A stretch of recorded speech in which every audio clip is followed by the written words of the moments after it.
Welcome back to the party, everybody. This is Morty, and I am your host, Lutch, aka the Indian Jesus, here to resurrect the second coming of common sense. Everybody hit that like and subscribe. You know I would do it for you, and let's party. Welcome back. Oh, man. I'm sure you guys have heard that finally Antifa has been deemed a terrorist organization. After years and years and years of them telling us it's just an idea. It's just an idea. No, it's not. And, you know, I mean, between the government shutdown, you know, stuff with Charlie Kirk and all that still popping around, there's not a lot of, you know, typical podcasts that are just, you know, kind of talking about culture and stuff. But I think the episode of Timcast last night was actually very interesting and covered a bunch of these issues that I think are relevant. So let's dive right into it. As always, guys, if you cannot hear the video, please do let me know. Saying, hey, this left-wing violence is insane and it's crazy. He's one of the few people that actually is speaking out against it. John Fetterman as well. He just came out and talked about how left-wing terrorism is at a 30-year high. And he's demanding people stop calling conservatives Hitler and fascists. So this has been building and growing for a very long time. Tim, you've been calling it out. I know I've been looking at this for a very long time. Ever since Occupy Wall Street, they were playing up on these type of differences amongst race. And when we see Ilhan Omar a couple years ago now issuing the same lines like Don Lemon talking about how evil white men are. This brings up, even though they love white men and are married to white men themselves. That's true. Irony. Don Lemon just went on a huge rant about white men, and he's married to a white man. Colonized in the sheets. These individuals. Wait, what was that? That's true. Colonized in the sheets. Colonized in the sheets. Are spreading a rhetoric that is meant to dehumanize people. It's meant to devalue them. It's meant to destroy conversations from ever happening because you're Hitler, you're fascist. You're supposed to be someone that's going to be killing me and hurting me. That's their type of emotionally manipulated, gaslit type of viewpoint, which is deranged and insane and only going to become more deranged, especially with all the SSRIs and seed oils that they take. That's going to destroy their guts, and their gut lining is going to be destroyed, and then their minds are going to be destroyed. And then you look at oh yeah, for sure. Let's shout out our boy Nick Luchetti, moderator to the star, said liked and shared. Thank you so very, very much. You guys know that stuff is easy and it's free and it helps out the channel so very, very much. It doesn't even matter if you think anybody's gonna click on that link. Just by you telling YouTube, Rumble, or X that you want more people to see it, they will show it to more people. Thank you so very, very much. We also got Arjun in the building. Welcome. Very good to see you guys, as always. That they take, that's going to destroy their guts, and their gut lining is going to be destroyed, and then their minds are going to be destroyed. And then you look at John Fetterman. I wish he would have had some more words for, you know, Josh Shapiro in the city of Philadelphia, where they just flew the flag of China over the city yesterday. Yeah, but I mean, hey, we're not expecting them. We're not expecting them to be perfect. Let's take the wins where we can get them. Well, and it was like you were saying earlier, I mean, the fact that it's like pulling teeth to get them to even show up to these debates just shows that there's already been this culture on the left of just giving up on civil discourse anyway. So it's not really a surprise that they're getting more and more violent, especially now with the Trump administration. They feel like they're in the back foot. They feel like they're cornered. Of course they're going to lash out because there's already this culture of giving up on civil discourse. Let's jump to the story. We got this from the Post-Millennial. Antifa terrorist threatens to effing smoke journalist Nick Shirley at Portland protest, but wait. I saw this before, and it made me so happy because of the level of justice, that we see with the power imbalance going the other way. It's just insane. Hey, Melted Mind Media, welcome. Antifa is indeed a terrorist organization, and this is a perfect depiction of the shift that this denomination has done. Threatens to effing smoke journalist Nick Shirley at Portland protest, but wait, there's more.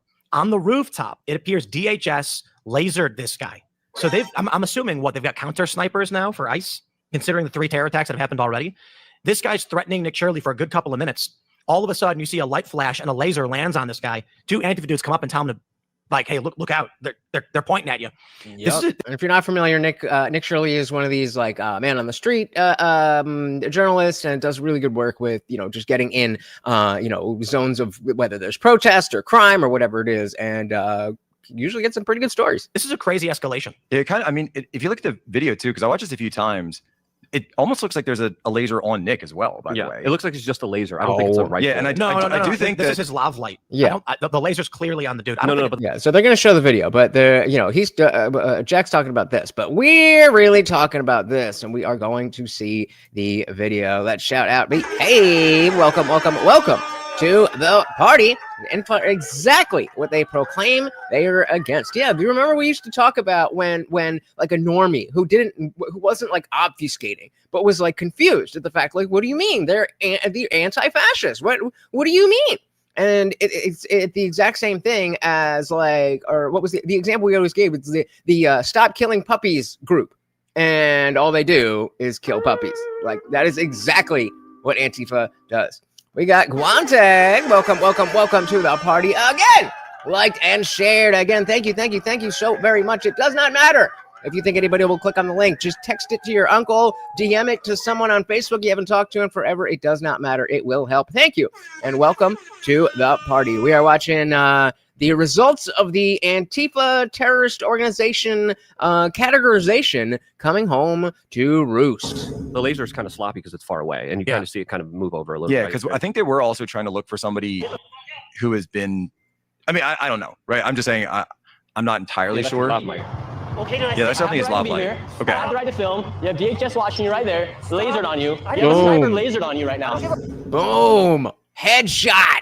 And so I don't know exactly where the they're going to talk a little bit more about the context, but this is clearly or maybe not as clearly black bloc, but clearly obfuscating their identity, and they know what's good. They know what is good.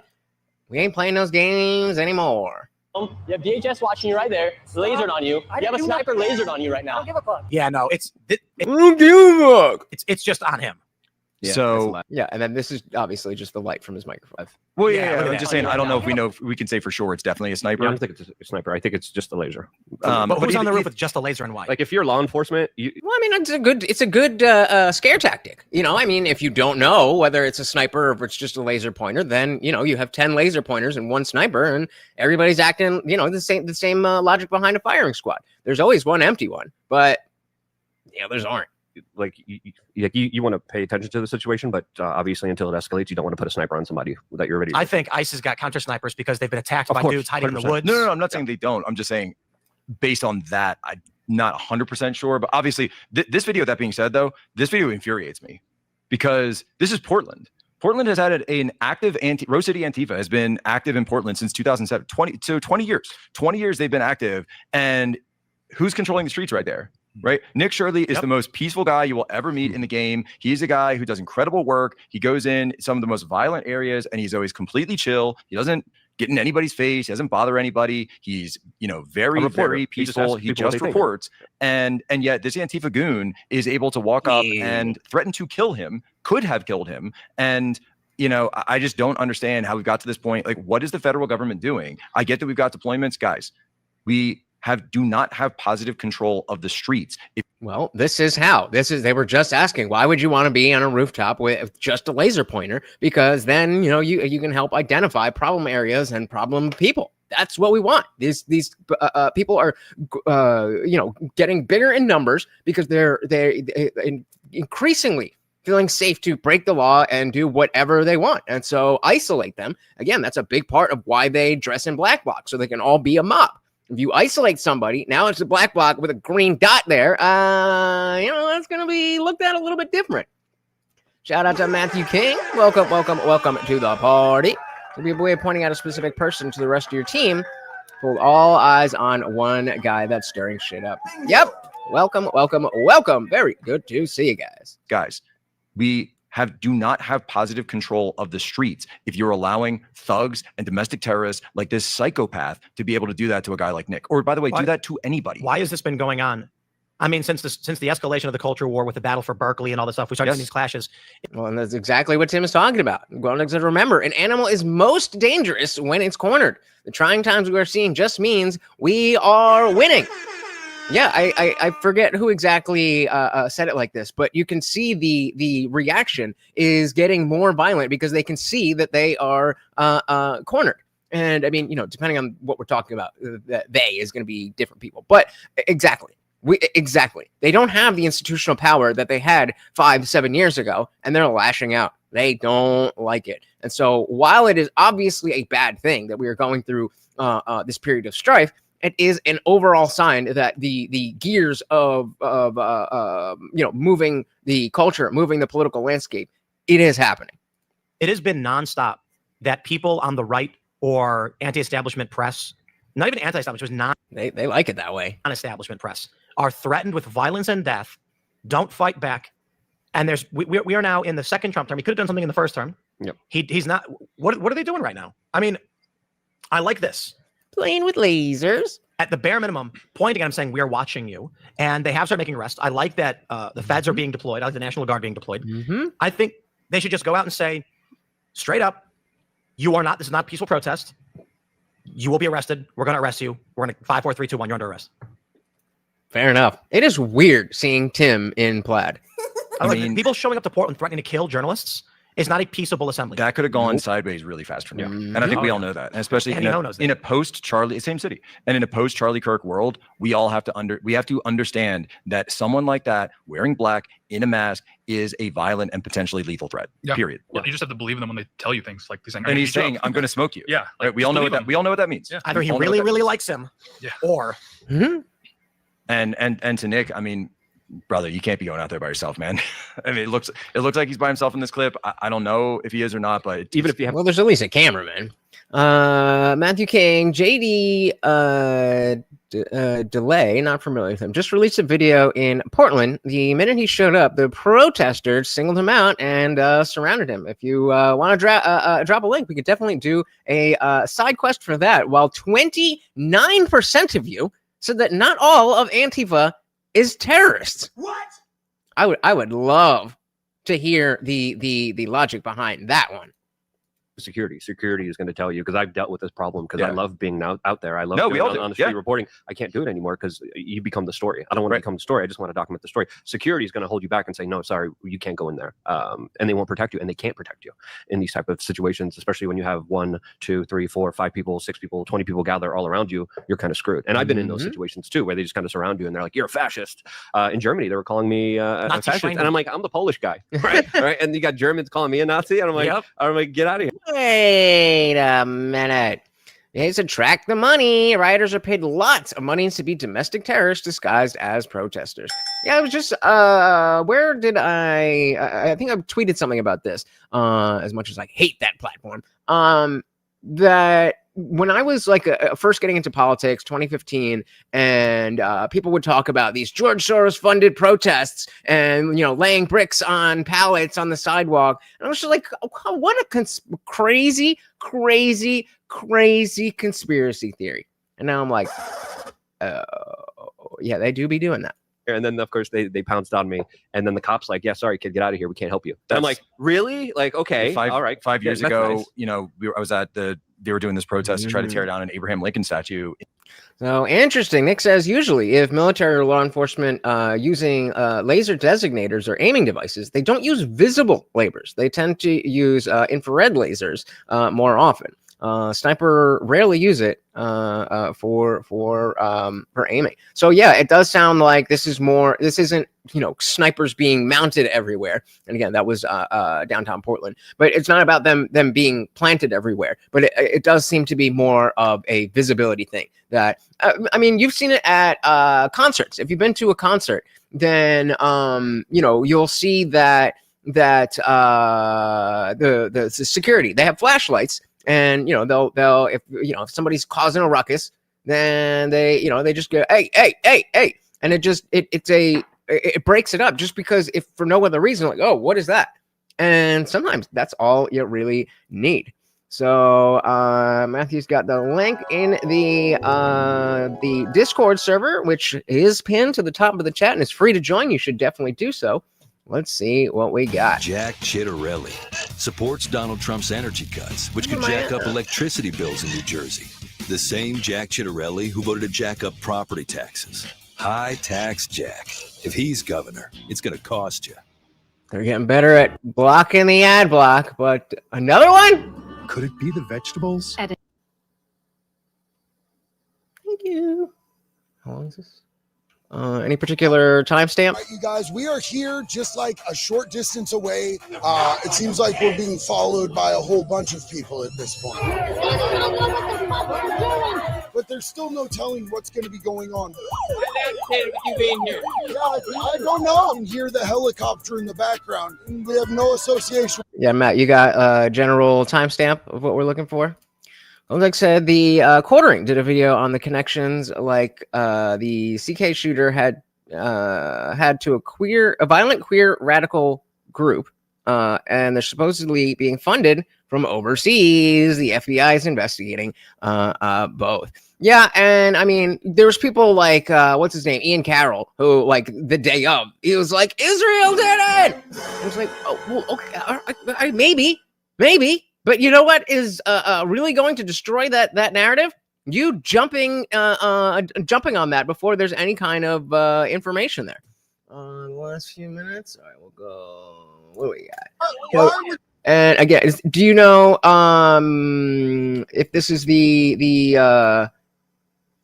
do you know if this is the same one from Nick, or is this just a different time in the same place? Swarmed by Antifa, shocking riot in Portland. You think that I ran with skinheads, homie? I did 10 years. I know how it goes. You clicked up with the white people, the Nazis. Yeah. Shut the fuck up. I'm not going to shut the fuck up. Do something. So exactly what I was talking about. This right here. People, you know, I don't know if those people are specifically using it for that purpose, but like, yeah, at concerts you'll see that. Thank you.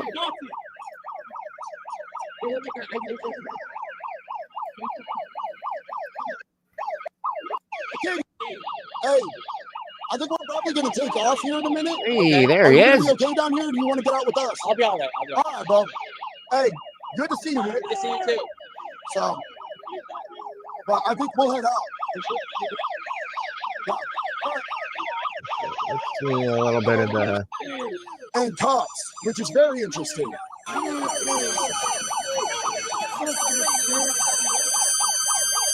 Like, how do you not have things to do? Who am I? I'm a YouTuber. What's your name? My name is JD. JD? Yes, sir. What is your name? America First Rifleman. Good to meet you. What are you doing out here? Are you protesting? Do you feel that it's unconstitutional that the federal government is intervening out here? No, because they're trying to stop the federal government from enforcing the federal immigration laws. Yes, absolutely. Do you think that they're taking outside of the Constitution? No, the president's doing what's necessary after years of lawlessness. Okay. Awesome. Nice. All right, let's see if we can get him, if he is actually talking. Is this talking to an Antifa? They're not under any obligation to identify. That is the Antifa uniform. Who I am. I can speak for myself, brother. Can we be civil and turn down the temperature here? Arjun asked why there's such a large Antifa population in Portland is because there's a lot of liberal people there. The government is, the local government is good for this lawlessness. And it's a lot of lower to upper middle class white liberal college educated people. So that don't have money because they have gender studies degrees or whatever. And so you're going to see people will move to Portland because they want to be in Antifa. He said Antifa gave off Namblar vibes. I don't know what Namblar is. I'm not touching you. I'm not touching you. Okay, let's be civil. Let's be civil. Okay. Do you know who you're working for? Yes or no? I'm disengaging from this. Yes, this is getting aggressive and toxic. Let's not worry about this. Let's move along. Nice. Right, so we just had a little bit of an incident there. Yeah, got a little bit crazy. Somebody was in apartments here, and it's been like 100 days or so since the No Kings protest, and it's been every night. I know that there's been people that live in these apartments that have been assaulted, and that it's been late and all night. sort of stuff with bullhorns and stuff. Major city, like there's never gonna be zero crime. In Oregon, there's no self-defense, dog. I just Can wanted we- to know can who we you turn are. down the Your temperature? security. All right, let's see what this was. Can you tell your security to identify who you are? They're not under any obligation to identify who I am. I can speak for myself, brother. Can we be civil and turn down the temperature Do here? you know who you are working for? I'm not touching you. I'm not. Okay, let's be civil. We're just here to have a conversation. Okay, so just more bullshit, loser faggotry from Antifa. Oh, let me grab the link for that. In case you guys want to see that in full, I will drop the link here in the chat. You know, I was at they were doing this protest to try to tear down an Abraham Lincoln statue in Washington, D.C. And I went out there. I was with OAN at the time, and I went out there just to. Oh, Nambla! Shout out to M169. Welcome to the party. Yeah, Nambla. No, I think it's the. Wait, now we gotta look it up. That autocorrect. What does Nambla mean? I don't want to just be Googling Nambla. I gotta see exactly. The North American Man Boy Love Association. Haram! Oh hell no! Yuck. But okay, so what was that? They give off Nambla vibes. Oh, now that makes sense. Evil and degenerate. Yup. Welcome. Now that we're all on the same page. In Washington, D.C. And I went out there. I was with OAN at the time, and I went out there just to cover the event. And the minute they saw me, they're like, "Oh, Jack Posobiec is here." And then Antifa shows up, which, you know, we weren't really expecting them to be there in the middle of the day like that. But because it was Why? That's what they do. Summer of Love, you know, they were obviously way more heightened than usual. And there's that, you know, picture of me and, you know, the Antifa leader that came out that day. But I was instantly surrounded, and the police were on the outskirts of the park. So this was a national park because DC has a lot of like federal national parks around, and they couldn't even get to me at that point. And actually, it was Kevin Cork from Fox News had a security detail with him. And even though we're, you know, quote unquote competing networks, he had his own security detail. And I had like a videographer and you know, another like an intern with me. And Kevin Cork was like, "No, go help that guy out." So he sent his security detail in to get me out of there. Have you guys seen this one? Hey, a shout out to Funk Master General with the big 20. Thank you. So very much, sir. Of course, a treat for the overlords at North American Marlon Brando Association. Is that a fish named after Marlon Brando? Marlon Brando. Ha! Good one. Welcome to the party, and thank you so very much. Of course, that makes you the new sponsor of the stream. That's 1 out of 15, guys, and 20 out of $50 in total. Everybody put FMG in the chat. Thank you so very much, sir. Go help that guy out. So he sent his security detail in to get me out of there. Have you guys seen this one from the Salt Lake Tribune? Oh my goodness! Again! He said North American Marlon Brando Lookalike Association. Who's the lookalike? If this isn't a thing, we gotta start this. But is it not Marlon? Aha! Marlon Brando. But yes, I would much prefer the North American Marlon Brando Association or Lookalike Association than the North American Man Boy Love Association. Thank you so very much. Shout out to South Park. Always shout out to South Park. Except that they didn't do the episode that they had right after Charlie Kirk, and I really expected them to have something. The fact that Charlie Kirk, they just did an episode like that, and then everything that happened, and they are the guys to do the commentary and they just we didn't finish in time. All right, that's your one pass. Thank you so very much. Everybody put FMG in the chat. Our new sponsor of the stream. Detail in to get me out of there. Have you guys seen this one from the Salt Lake Tribune? Bagley cartoon, politics and religion. The God-fearing right And it is a ripped dude with camo pants and a black shirt loaded with guns and God We Trust and a MAGA hat. The radical violent left is some lanky guy with a guitar that says "This machine kills fascists." This is a Was it? Does They're it in a though? cult. No. Somebody used to have that on their. Yeah. It looks like Ian if you had Bob it. Dylan or somebody. is it- I don't know. Again, Marlon Brando lookalike. Welcome, and thank you so very, very much. Getting that love. We love it. Thank you so very, very much. Have that on their. Yeah. It looks like Ian if you had Bob it. Dylan or somebody. Is it I don't know. Ar- Bob Dylan. Yeah. Or was it? No, that was like Arlo Guthrie or something like that. I don't know. The point is, when have we seen? Honest question. In the past 5 years, a Woody Guthrie. It was Woody Guthrie. was it a was it Woody a Guthrie. Chad MAGA guy Is he wrong or are you wrong? with a gun who's done anything? Like, okay, I see this picture of this guy. What's the intention they're trying to make with this?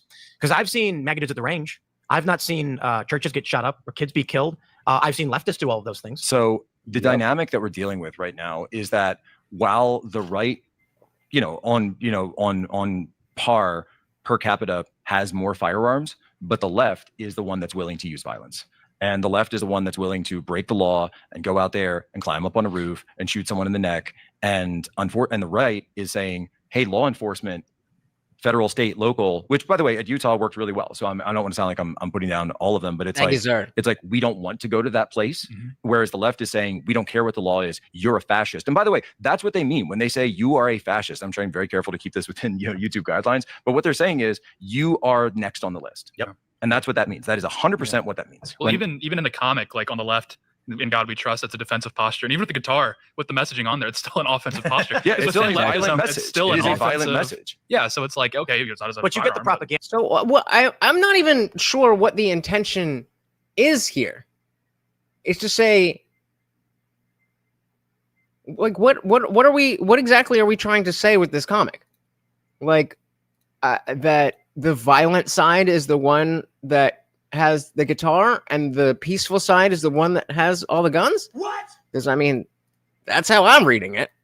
And the propaganda is the God-fearing right are going to kill you because they're crazy guys with guns. But the violent left, it's just some guy who sings. What do you mean? And yeah, Does he Let's sing go. Bella Ciao?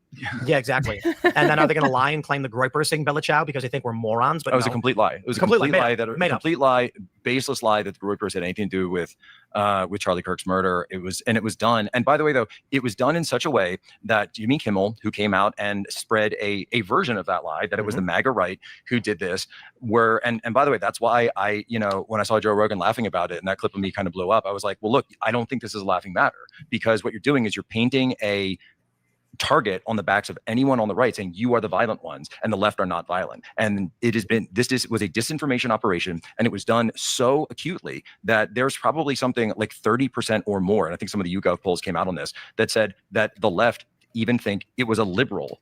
The Or excuse me, 30% of liberals thought that it was a conservative who shot Charlie Kirk. I agree what Joe said. How did I not see this? How did I not see this? Oh, we could definitely switch over to that if you guys want to switch over to that. I don't know. We definitely got to put a poll, but good call on that. Either way, we definitely can cover it a different time. We don't have to cover it right now, but I'm going to put up a poll and you guys decide. Do you want to stay here? Or do you want to go over to the new Change My Mind from the relaunched Crowder channel? Shout out to CT223. Welcome to the party. I'll just play a little bit and then or no, I'll play this. I'll play this while I put up the poll. Thought that it was a conservative who shot Charlie Kirk. I agree. What Joe said was, there's complaints about it. But what I was most offended by was when he said that Jimmy Kimmel's joke was funny. It wasn't funny. I mean, I am kidding, of course, but like he said the joke was funny because he mocked Trump for not grieving properly. And my response to that bit was like, when Trump was asked about it and then said, look, we're doing construction or whatever, it's like, oh, did Trump just not hear? That's it. Yeah, there's so much construction going on at the White House right now. All right. I need votes. We either can stay here. There's a lot of good conversation in here, but I'm blind. I don't know anything about the Change My Mind, but the left clearly is violent, and I would love to hear those arguments. But either way, it is up to you guys. You guys are driving the show. Or whatever. It's like, oh, did Trump just not hear? That's it. Yeah, there's so much construction going on at the White House right now because they had to do like drainage on the South Lawn, and you just you can't hear stuff. Yeah. Yeah, Buckmaster saying, Tim's afraid to go outside. Crowder threw down the gauntlet. And yeah, this is another side quest that we're gonna do here. In this same vein. Actually, it's not a side quest, it's my own stuff. Where is it? I hate that they separate the shorts and the thing. Where are you? I don't know how you guys think. So yeah, let me know if this is a common thing that you guys think about, or if this is something that's just like a me thing. I don't know how you guys think about legacy. Maybe this is just a me thing. Maybe it's a man thing. Maybe it's I don't know. But this is something that's on my mind a lot. That I can delete that and take out something. Oh my God. Anyway, there is no higher honor that I can think of than having, okay, not half, but a significant portion of the country take the words that came out of my mouth after my death and be so emotional about it. Now, am I saying that I want to die? Of course not. Am I saying that when I do die, because we all will, that I want people to take my words out of context? No. But nobody cares about misconstruing the words of losers and failures. Of course, none of us know how long we have here. And I've always had a weird feeling that I was going to die young. So take that for what you will. I did think I'd be in the 27 club, but we're 35 and trucking. But I really don't know what's going to happen. All I can say is that if there is nobody who is happy that I'm dead, if there is nobody that is going through old clips and streams of mine, if there is nobody who wants to virtue signal on the fact that they think I'm a bad person, then I failed. Now, I'm no Charlie Kirk. He was only 31. He got about a good 12, 15 years in, and already he got this much of a reaction. I don't know if I could do that in the next 30 years, but sure shit gonna try. And when I say try, I don't mean to try to be bombastic. I don't mean that I'm gonna try to annoy people, but knowing that we live in a world where the truth hurts people's feelings, the truth really grinds their gears. I want to be the person who is telling the truth. I feel like this is kind of easy for me to say as a bit of a homebody, but I would like to think that if I was a man on the street type of person, type of content creator, that I would not have stopped doing that. And honestly, I want to do it now more than ever. I think that's got to be done. You know, maybe I'll go to Rutgers or TCNJ or Rider or one of the college campuses near to me and pick up Charlie's legacy. I promise you I will not be as good, but I will definitely try.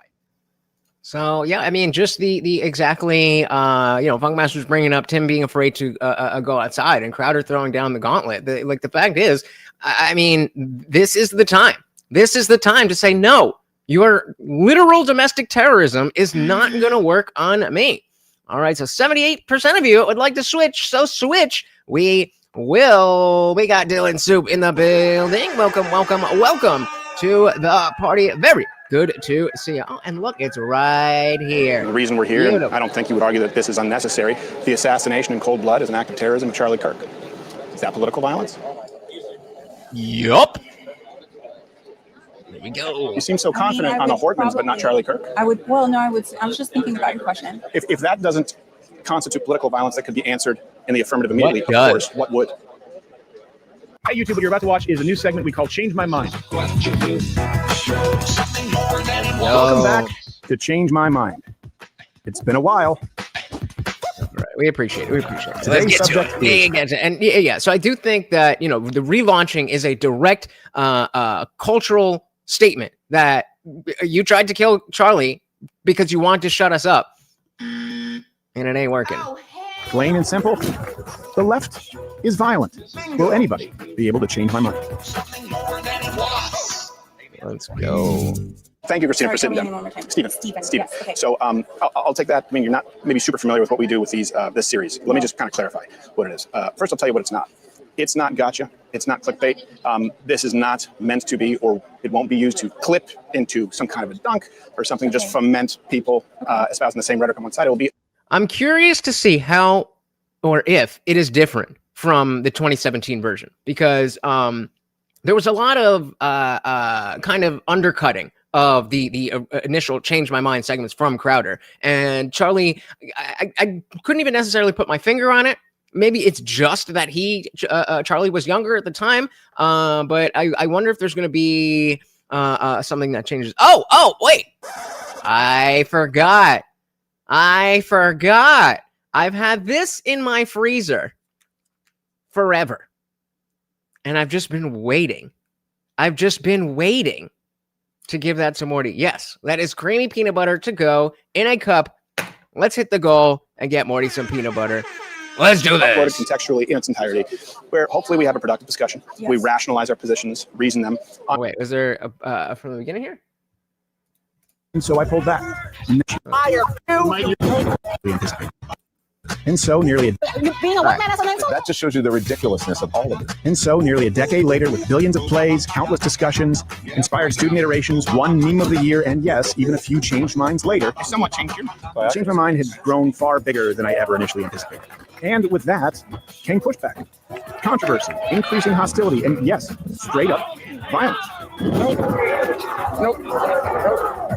You piece of living garbage ass dumpster fire. I remember that. The point where security became a serious issue. Good looks on bringing us back to here. I wish he would have said that he was going to start, because we expect that, we just want to go see the debates. But I do think this is important to see. Thank you, sir. And that's another part that they were talking about on Timcast, that hey, I think we all kind of, want to downplay the dangers because we don't want to be crying about it. But I think it is important for people to know. And so I pulled back. Now, given recent events, however, I felt led, compelled even, to bring it back. Voices like ours, and I mean ours, can't be silenced. And I say this to you watching on the left, made me do this. I didn't necessarily want to, and everyone told me that this, in today's climate, could not be done unless I took unbelievable precautions, unless it was absolutely kept a secret until mere hours before the event as a pop-up, unless I literally brought an army with me and bulletproofed the entire radius, which is exactly what we did. There you go. And so today, for the first time in many years, Change My Mind returns, and back to one of the places where it all began. Southern Methodist University in Dallas, Texas. All right. Plain and simple. The left is violent. Will anybody be able to change my mind? I don't know if any minds are going to be changed, but let's get into it. Steven. Yes, okay. So I'll take that. You're not maybe super familiar with what we do with this series. Let me just kind of clarify what it is. First, I'll tell you what it's not. It's not gotcha. It's not clickbait. This is not meant to be, or it won't be used to clip into some kind of a dunk or something, just foment people espousing the same rhetoric on one side. It will be uploaded contextually in its entirety, where hopefully we have a productive discussion. Yes. We rationalize our positions, reason them on controversial topics. Before I get to the premise of today, could you do me a favor just so we can find some common ground? Yeah. This is what's being cited right now quite a bit. Just the definition of political violence. I want to make sure we both agree on it. Political violence are criminal complaints, indictments, and court records looking for crimes that seek a socio-political change or to communicate to outside audience. And I'll summarize it. That's the technical description from the source cited. Yeah. It's violence as a tool being used toward a political end. In other words, just because you vote Democrat or because you vote Republican, if you accidentally hit someone with your car and commit manslaughter, that's not political violence. If you vote Democrat, but let's say you go out and run someone over because of their politics, that would be political. Do we agree on that? I do love how we can see this distinction when, I'm not even going to go there. I'm not even going to go there. I can agree with you on that. Okay, yes. Good. So the premise today is that particularly today in 2025, by and large, the political violence is coming from the left. It's not proportionate with that on the right. And that's the reason for the security that you see today that's very necessary. And it's a problem that's reaching a boiling point that may not be sustainable. If you disagree with me, you're welcome to change my mind. I don't know if I can change your mind, because here's the thing. When I see the sign that says the left is violent, and you talked about how it's not proportional, and I would love to see your statistics about that, because we could make the same statement about the right very easily, right? Like we could say that it was it just a month or two ago that the Democratic lawmakers were shot, and that was all right. I think our bigger problem is that the media. About the Ortmans in Minnesota, right? Right, yeah, because she was a senator and her husband was also killed, and that was done by the right, whatever. But it wasn't. But continue. Oh, that wasn't a conservative. It isn't. I am going to pull this down a little bit. I think it is an important distinction, and people don't like to make in a certain area, but I'm not going to bring that up because it always comes back to that. No, that's why I use the example that I did. The person, Vance Bolter, who committed it, specifically said it had nothing to do with politics, and he left a letter reasoning it, saying that Tim Walz had ordered him to carry a hit out on people. So he was very clear that it wasn't in the name of politics. That's someone who happened to be, on some issues, Republican, on some issues, Democrat. And he was appointed by a Tim Walz administration. So that was not done in the name of political violence. He said Tim Walz ordered him to assassinate somebody who was out of his mind. But I'd like you to continue with the example. Sure. And let's say, okay, so he wasn't right. That's fine. No, it wasn't political violence. It wasn't political. Oh, it didn't count as political violence. Based on the definition, you agreed. What, 7 years? And we can't get better, more focused microphones? Right. Yeah. And I think a lot of it too is there's so many things happening. It's actually really hard to get all the facts about everything. Sure. And our media is when they make these statements where they start to postulate about an event, and it will become political before we've even fully fleshed everything out. Like. Can you give me an example? Well, like the shooting that happened at the church yesterday. I haven't seen enough. I don't know. Have you seen any media on it yet? I'm curious to know what the media is saying about it. And I want to know how are they characterizing it? Yeah, the media isn't characterizing. Even I will say this, even on the left and the right, they're not really characterizing that as political violence. Okay. Because it was a guy who really seemed to harbor ill will toward the Mormon Church. So it's pretty hard to categorize it as political violence when the targets were largely conservative, and the man who carried out the action seems like he might be Republican. But I think we could pick a more clear example, a multitude of them. The reason we're here, and I don't think. When did this drop? Okay, just today. So I'm trying to get I would assume it was not recorded yesterday, so probably a couple days ago. Would argue that this is unnecessary. The assassination in cold blood is an act of terrorism of Charlie Kirk. Is that political violence? Yep. Yeah, and great point that from Matthew that most of the political violence that happens from the left, most of the violence that happens on the left is from the left, but that doesn't necessarily make it political violence, and so that's a way that you can skew the numbers. On the Hortmans, but not Charlie Kirk. I was just thinking about your question. Yeah, I mean, probably because he was like Turning Point USA is a conservative organization, right? That's meant to try and young conservatives and be involved. And so, yeah, I would probably agree that his death was political, or his murder, assassination was politically violent. But I guess I just have a hard time reconciling that with, we can say that the senator and her husband being killed wasn't political, but I'll tell you exactly why. I'll tell you exactly why. Because the express motive of the terrorist who assassinated Charlie Kirk was politics. He killed him because he said he's one of those hateful conservative right-wingers. The rhetoric that he espoused, the reason that he killed Charlie Kirk was to take out someone of his political persuasion and make others of his political persuasion afraid to express their opinions. The man who assassinated, which I roundly condemn, Vance Boulder, the Hortmans, did not do it as a means to a political end. Charlie Kirk was assassinated. He is not an elected official solely because of his political perspective as a method to instill terror in the populace. Yeah. I don't even understand what's the difficulty that she's grappling with. Like, this is very clear. How do I know? Because the person said it was political violence. Okay, what if we just don't even have enough information though? Like, what if it is politically motivated and we just don't have enough to know about it yet? In that case, we do. Well, not in this particular instance, but I just mean like with the Hortons mentioned. That's a fair question, but I think that you specifically when we are looking at the details of a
Test.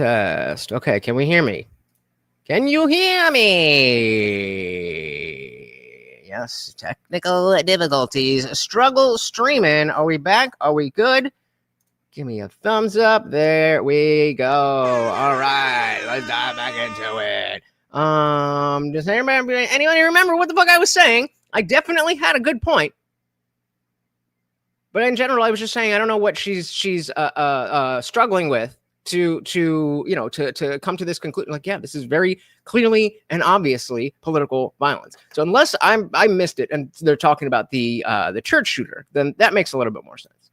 So let's back it up a little bit. What if it is politically motivated and we just don't have enough to know about it yet? In that case, we do. Well, not in this particular instance, but I just mean like with the Hortons you mentioned. Okay, well, let's shout out to Adam. Welcome. Hopefully you can now hear me. Welcome to the party. Separate the gray area. Okay.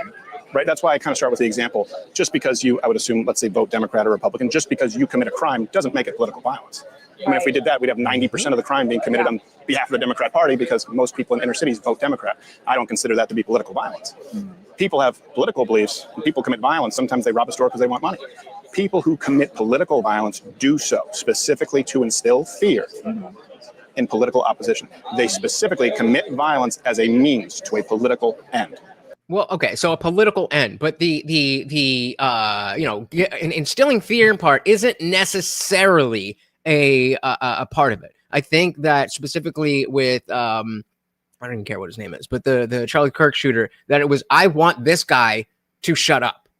So it's not even necessarily directly about I want other people who decide to change my mind to be afraid. It's I specifically want this guy dead.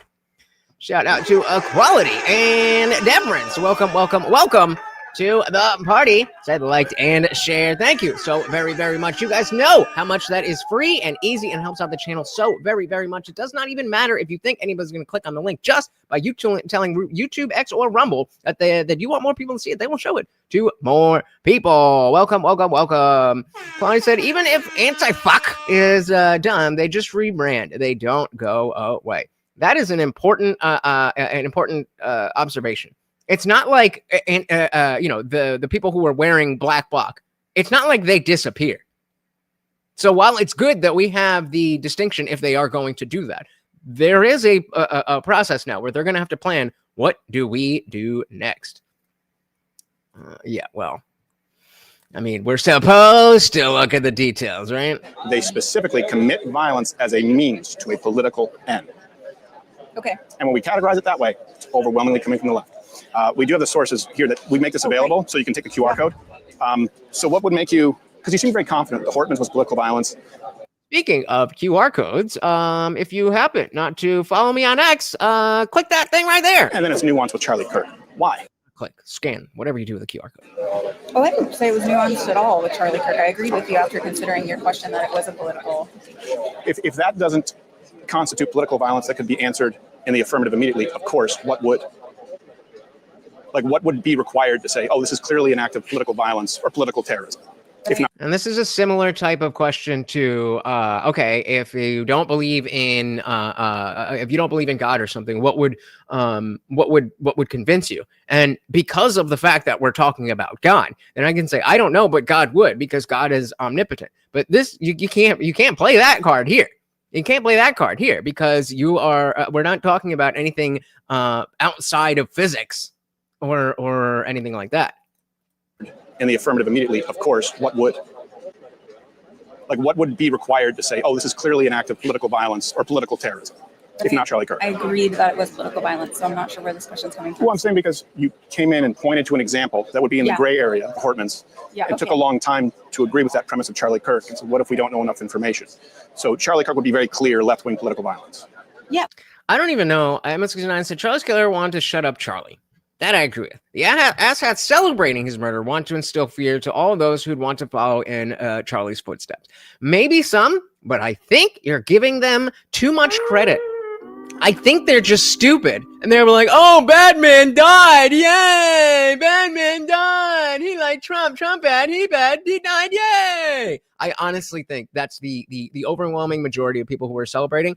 it's that level of intelligence. I don't think it's, oh yeah, we need to capitalize on this. So the next time somebody wants to go out and that's why I made that distinction, because again, it's still political violence, but it's not. I mean, I don't know for sure, obviously, but it doesn't seem like I want everybody who does live events. That seems like a secondary thing.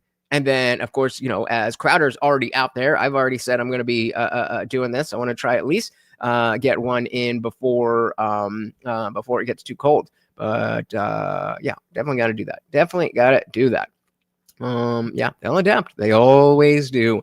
They always do. Don't know enough information. So Charlie Kirk would be very clear left-wing political violence. Yeah. Okay.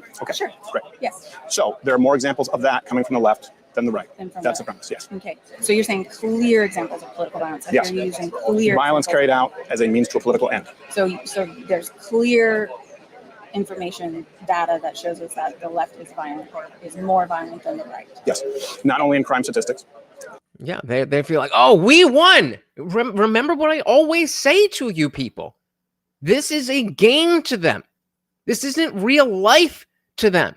Brad Palumbo covered a thing on how Dean Withers used the recent shooting to talk about gun control again. Of course, no gun control would have stopped that. But Brad Palumbo was saying that Dean kind of spilled the beans. He said, "This isn't politics. This is real life." Fucking pardon? So the rest of politics is not real life. As I've been saying forever, they are just stupid people with only the ability to think in the very next moment. That's all.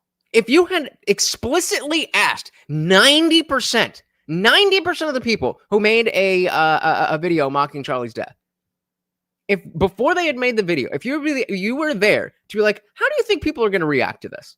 What about the people that don't agree with you? They would have, oh, I didn't think of that. So again, let's not give them too much credit. So, okay, I'll agree that's a majority, but there's no doubt in my mind there's enough of what I described. I can agree with that. Exactly. Apparently, it's all a game. But, when we start talking about guns and stuff, well, it's not politics anymore. Now we're talking about real life. The emperor has no clothes. Clear information, data that shows us that the left is violent or is more violent than the right. Yes. Not only in crime statistics, but also in the polling after Charlie Kirk's death. Now, I believe that you're discussing this in good faith, and I would assume that you roundly condemn political violence of all stripes. Of course. So do I. Just to be clear, I think we both are. That's why we're sitting at a table having a conversation. Right. Do you identify as more liberal or conservative?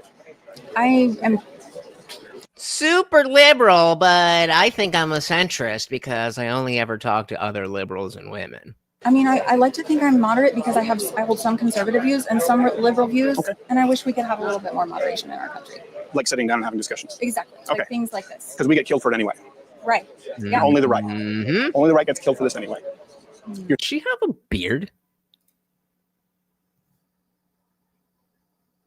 I can't tell if that's like the lighting or if that's stubble. That looks like stubble. Being the one that got through. The reason I stopped doing this for years is because every single time out was a violent attack. Sometimes it was a rock.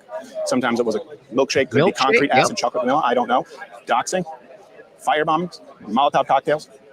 Maya Angelou spoke at SMU only a few years before my first time here. Didn't need this kind of security. And you can see it if you observe your speakers here. And I'll tell you why that is. If you look at the polls post-assassination of Charlie Kirk, and you label yourself as a moderate, those who identify as liberal support political violence at a ratio of 6-1 to conservatives. The YouGov poll said, is political violence acceptable? 77% of conservatives said not at all. Only 38% of those on the left said not at all. Only 38%. Only 38%. Oh, more than half are okay with some level of political violence on the left.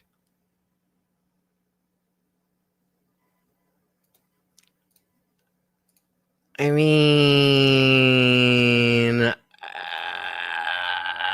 that looks like a beard, bro. That looks like a beard. I don't know. Shout out to Waco Mine. Welcome to the party. That America is a country created through violence. It is maintained through violence. Let's all be less violent. I like that. I thought you were going to go in a different direction and say that America was founded on violence, so we must continue the violence. And I was like, no, I would have said, no, we absolutely started on that violence so that we could elevate beyond it. But I definitely agree. Monk says she probably shaved it because she didn't want people to think she was Crowder. I mean, I definitely don't think she's Crowder. I just think that's a man, baby. Not at all. Actually, no. I mean, I have family members that, Only 38% of those on the left said not at all. 62% of those on the left said somewhat to completely acceptable. We see the same stats after the attempted assassination of Donald Trump. We see the same stats after the fire bombings of the Tesla dealership. And so what does that mean? That it's not that we see the same numbers after these events, that these events are not changing people's minds. They see, they see Tesla's getting burned down. They see these riots. They see the assassinations. And they're like, yep, that's how it works. The attempted assassination of Donald Trump. We see the same stats after the fire bombings of the Tesla dealership. And we see the same stats on the opposite side, those on the right, roundly condemning political violence. The lowest you'll find is 72. You usually find it in the high 80s. You will not find a number that breaks half on the left. Okay, you mentioned Donald Trump. Can we jump back? Can we jump to that for just a minute? Donald Trump, sure. I assumed we would. Well, because I thought that guy was a registered Republican, and then he donated the guy who attempted to assassinate Donald Trump. I'm sorry, I'm really terrible at names. Oh, Crooks. Yeah, that he was a registered Republican. So would you consider him a act of violence on the? I would. He was considered a Republican by who? I would consider the attempted assassination of a presidential nominee political violence, yes. Yes. I don't know if you know this, there are a lot of people on the right who don't like Donald Trump. Yes, I do know. And then this also invokes the point that we made earlier, that it's not just about violence, and then one person is on the left and one person is on the right, and that makes it political violence. In the same way, you could be a Republican and enact political violence against a Republican. I'm not saying that's what happened, but it definitely can. Crooks was in a Blackwater promo video in high school. Yep, just came out of nowhere. No social media. Political violence isn't just Republican, Democrat. That's why I say left versus right. Okay. Those on the right are more routinely targets, and it's very blatant. People can say he was a registered Republican. That doesn't change the fact that it was an act of political violence carried out against Donald Trump. He's a conservative. Yes. Republican, whatever term you want to use. Well, I guess, but if the argument is the left is violent, and I'm just thinking about this guy's, political background. So this is a good line of, I don't want to say argumentation. It's not really the debate as much as it is, just a dialogue. Then she is now, Crowder setting it up that the right is the victim of violence, and therefore the left is violent. But then we come to the example of Crooks, and for the time being, we're accepting that he's a Republican, and so now she's poking a hole in the fact that it is the left that is being violent, and maybe more accurately, that it is the right who is victims of violence. But as he just explained, from all across the political spectrum. His family were Republicans. He was a radicalized leftist.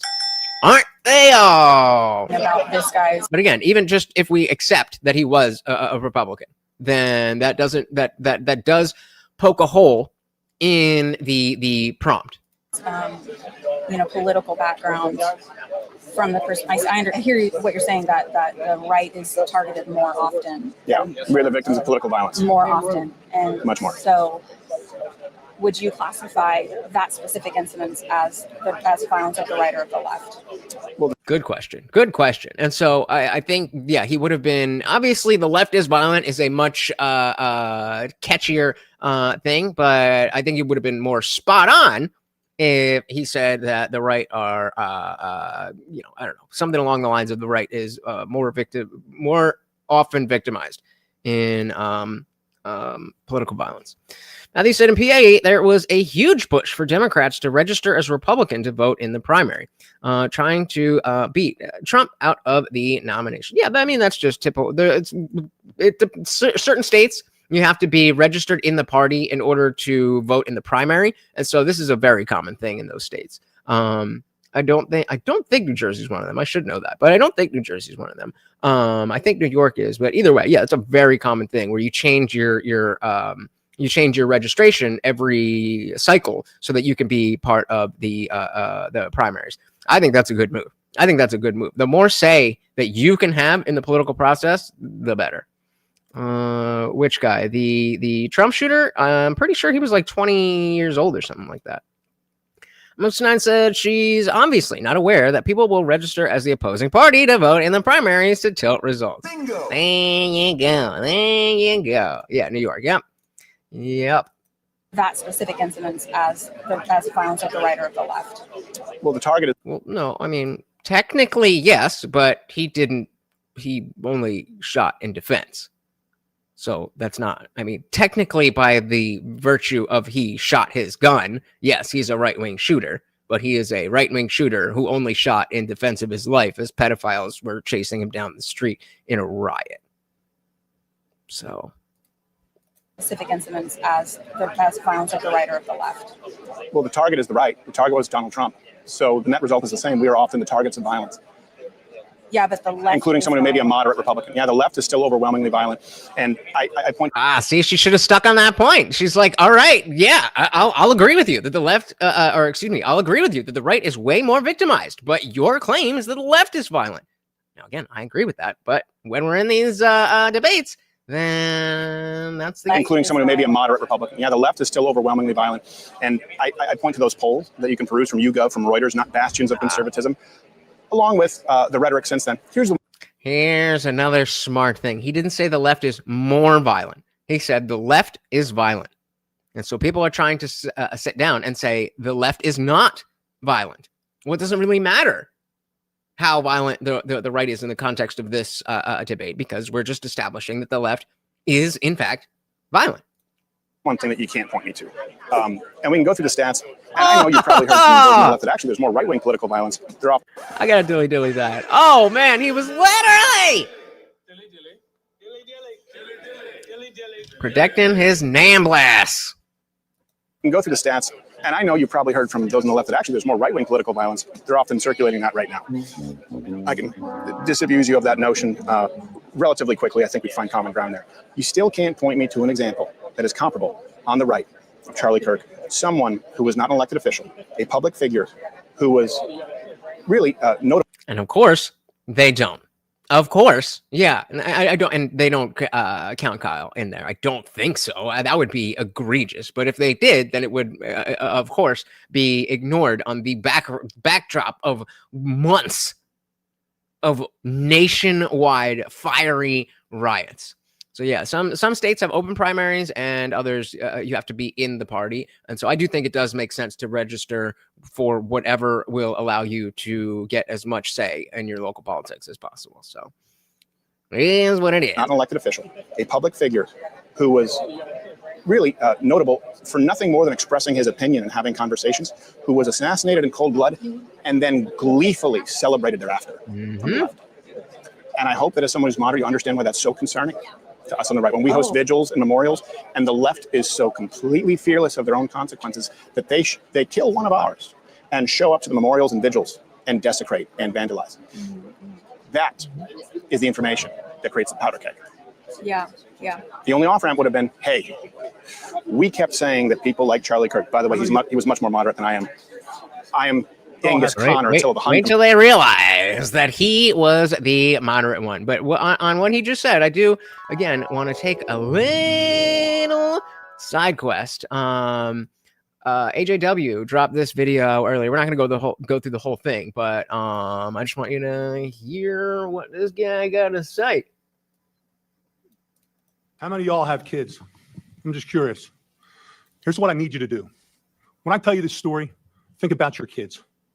Think about your child coming home from a night out with their friends, laying down, going to sleep, feeling somebody come in the room and wake them and drag her out of bed, naked, forced on her knees, with her hands over her head, begging for her life, begging for her hero, her father, me, that couldn't be there. She was 5'3". She weighed 115 pounds. Bang! Dead. Gone. Why? Because Alexander Devontae Dickey, who was arrested 39 goddamn times. What? 25 felonies. What? Was on the street. How about that? How good are we doing for our family? How good are you doing for your kids? So the clip that I just opened this video with is from a man called Steve Federico, who is testifying in South Carolina in a hearing sparked by the murder of a girl called Irina on the train. You guys have seen that clip time and time again, and we covered it on this channel. And he was talking about an incident that, of course, impacted his own family, which was the murder of his daughter, Logan Federico. Now, she is pictured right here. As you can see, she's an absolutely beautiful girl. I mean, yeah. And as Steve ends up laying out before this South Carolina committee, one of the things that we found out is the fact that the perpetrator of this particular crime, a guy called Alexander Dickey, had 39 previous arrests. Multiple of those arrests were for serious felony burglary. However, the system bent over backwards in order to pretend that Alexander Dickey was actually the victim of society, that Alexander Dickey was actually an innocent Baba Angel Aladdin who was impacted by poverty, who was only breaking in and burglarizing people in order to feed his starving family. So through a series of errors, and not so much errors in the South Carolina judicial system, he was released onto the streets over and over again, repeatedly, despite the fact that the potential sentences that he could have accrued for his multiple serious violent crimes would have been about 150 years in prison, as laid out by Steve Federico. He should have been in jail for over 140 years for all the crimes he committed. You know how much time he spent in prison? A little over 600 days in 10 years. He's only 30 years old. He was committing 2.65 crimes a year since he was 15 years old, but nobody could figure out that he couldn't be rehabilitated. Well, you'd have to put him in prison to see if he could be rehabilitated. Isn't that the idea of prison? Yup. But no, my daughter wanted to be a teacher. She finally figured it out 2 weeks before she was executed. And I haven't heard a damn word from Byron Gibson in South Carolina. Not one word. 4 months, no communication. His biggest concern was that he was pissed off about my interview and how I made him look on the Fox News channel with Trey Gowdy. How pathetic is that? So the person he just mentioned there is Byron Gibson. Now, he is the solicitor for the 5th Circuit in South Carolina that actually covers the counties in which these crimes, or many of these crimes, actually took place. And when the father is saying that he hasn't heard one word from him other than condemnation of his tone about his murdered daughter, that happens to be 100% true. And the reason for this is that Byron Gibson, like many woke Soros-backed district attorneys, is a career defense attorney, actually served 21 years as a defender of criminals, who is elected to a prosecution position, and of course runs the district attorney's office in a way that caters to the criminals. And I mean, in the least actual meaning of the word way humanly possible, this suspect as a first-time offender time and time again. Less than 2 years before 22-year-old Logan Federico was murdered, the man accused of killing her pleaded guilty to committing a burglary for the first time. But it wasn't his first time. It was the 3rd time he pleaded guilty to burglary. But prosecutors in Lexington County say they didn't know that. A repeat offender will typically get a higher sentence than a first-time offender. So if solicitors knew that this was not his first time, they tell me Dickey could have gotten a longer sentence. Look at all these goddamn mugshots, and they're all for violent felonies. What is happening? What is happening? Let's see the rest of the dad's testimony here, and then I did drop the link in the chat if you'd like to see this. Great video. By the way, according to the father, that's how they ended up catching him. Logan deserves to be heard. Everyone on this panel deserves to be heard. And we will. Trust me. My daughter laid on the floor for 7 hours before somebody in that house recognized that something was wrong. 7 hours. And that career criminal, an hour later, went on a spending spree with her debit card. When they saw his face on a video, they didn't have to do a check. He was arrested so many times, they knew who he was. They knew exactly where to go get him. Pathetic. Absolutely pathetic that I'm here today. Thank you for your time. I want you guys to remember that Byron Gibson, again, the woke prosecutor in and around this area, said the real problem in this case is that this man is too angry. This man is too upset. This man wasn't polite enough to Byron Gibson. Again, this thug, this absolute criminal who got slapped on the wrist time and time again, who got released over and over again, was so recognizable to law enforcement that when he went on a post-burglary and murder spending spree, they ended up being able to identify him just by the look of him on the surveillance video. Someone 69 asks, how the fuck did they not know it wasn't his first time? They did. He got 2 different plea deals for first-time burglary. I'm going to say that again. He got 2 different plea deals for a first-time burglary. What are we doing? What are we doing? I don't know if I can handle that happening to if this happened to my kid. I can't even imagine what that would be like. It's hard to see a father going through something like that, especially when it was caused by something so ridiculous. Yeah. Yep. I can honestly see myself going vigilante over something like that. Maybe worse. That's exactly what happened with Cain Velasquez, right? Shout out to Petrie. Welcome to the party. Yeah, Cain Velasquez, the former UFC heavyweight champion of the world. There was word that somebody, I don't know if it was a teacher or something, that was doing sus stuff, and he went vigilante mode, and unfortunately took his shotgun and shot the guy's father-in-law. But yeah, everybody's like, okay, you definitely should have done that, but we get it. We get it. So who is she living with? I think I would. I don't know the details. I would imagine that she was in college. And she was probably well in college or of college age, living with roommates. We didn't get too many details there, but clearly not living with mom and dad. Shout out to Morgoth's Hammer. Welcome to the party. Said liked and shared. Oh, again, guys, thank you so very, very much. Those likes, those shares, they really, really do help. Again, it doesn't even matter if you think anybody's going to click on the link. Just by you telling YouTube, X, or Rumble that you want more people to see it, they will show it to more people. Welcome to the party. Quality said, yep, I would torture and kill if this shit was done to my peeps. I mean, there's really no argument to say, no, you shouldn't do that. Like, that's not the right thing to do, but also... The only off-ramp would have been, hey, we kept saying that people like Charlie Kirk, by the way, he was much more moderate than I am. I am Genghis Khan or Attila the Hun compared to Charlie Kirk, but I will have conversations with anyone. I just want to be very clear. So I know that plenty of people would gleefully celebrate my death, my murder, for doing this exact same thing. The only off-ramp would have been the left saying, look, we've called Donald Trump and his voters and Charlie Kirk and Stephen Crowder and whoever on the right, Tucker Carlson, take your pick, Sargon of Akkad, everyone. Ben Shapiro, we've called them fascists. We've called them Nazis. We've said that they want to commit a genocide because they don't want to transition children. We've called them racist because they support the police in an era of defund the police. And my God, people out there actually believe it. It's incumbent upon us to tone this down and say, you know what? They're not fascists. We made these people believe that this guy would never relinquish the reins of power. This is precisely what we were talking about when we were saying, I just dropped that clip when I was talking to the Furby, the trans furry, whatever. Saying, oh, we need to turn the temperature down. It's like, hold the fuck up. Yes, you are right. We need to turn the temperature down. But you are not in the position to say that because you are the one who's been throwing all of these hostile, vitriolic words out there. And so, yes, maybe the reaction has been not ideal, but you are not in the position to say, we need to turn things down unless you're going to say, because we started this, we let this go too far. And now somebody on our side, even though it wasn't me or my friends or my favorite politician, this was somebody representing our ideals that did this. And it's not okay. And instead, they celebrate. They dance. Morgoth Funkmaster says you got an excellent name. You can also call him Grand. Cool. You know what?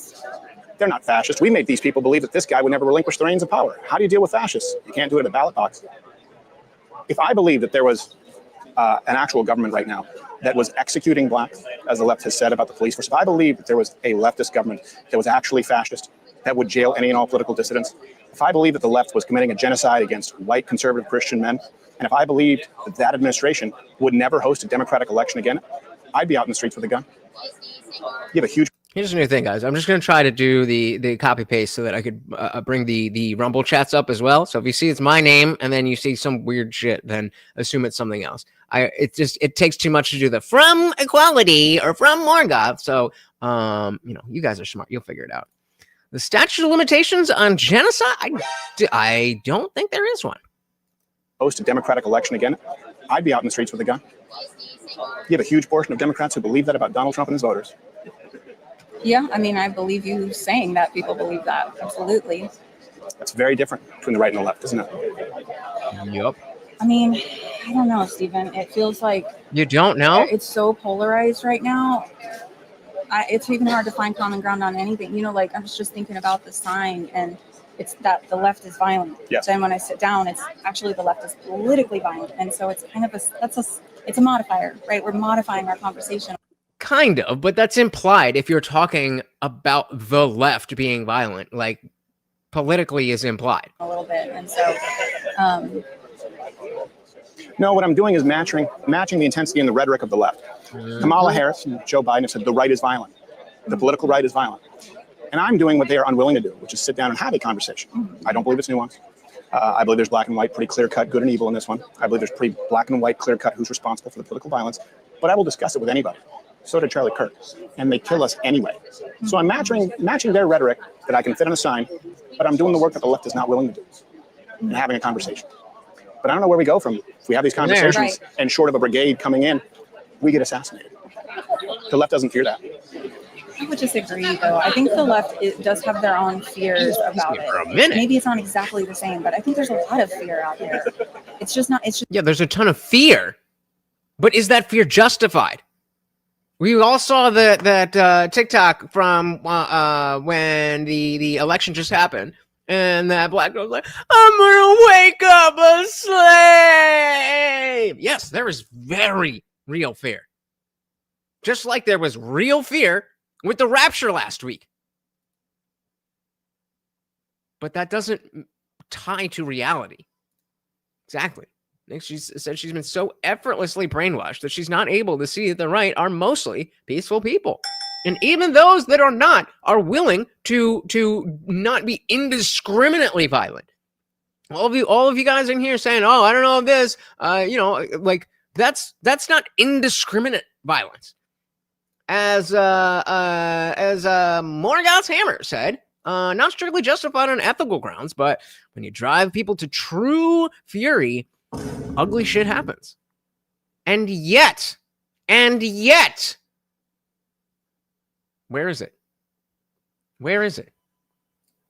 Well, looks like no. The right is politically violent. The left is physically violent. Ooh, I like that.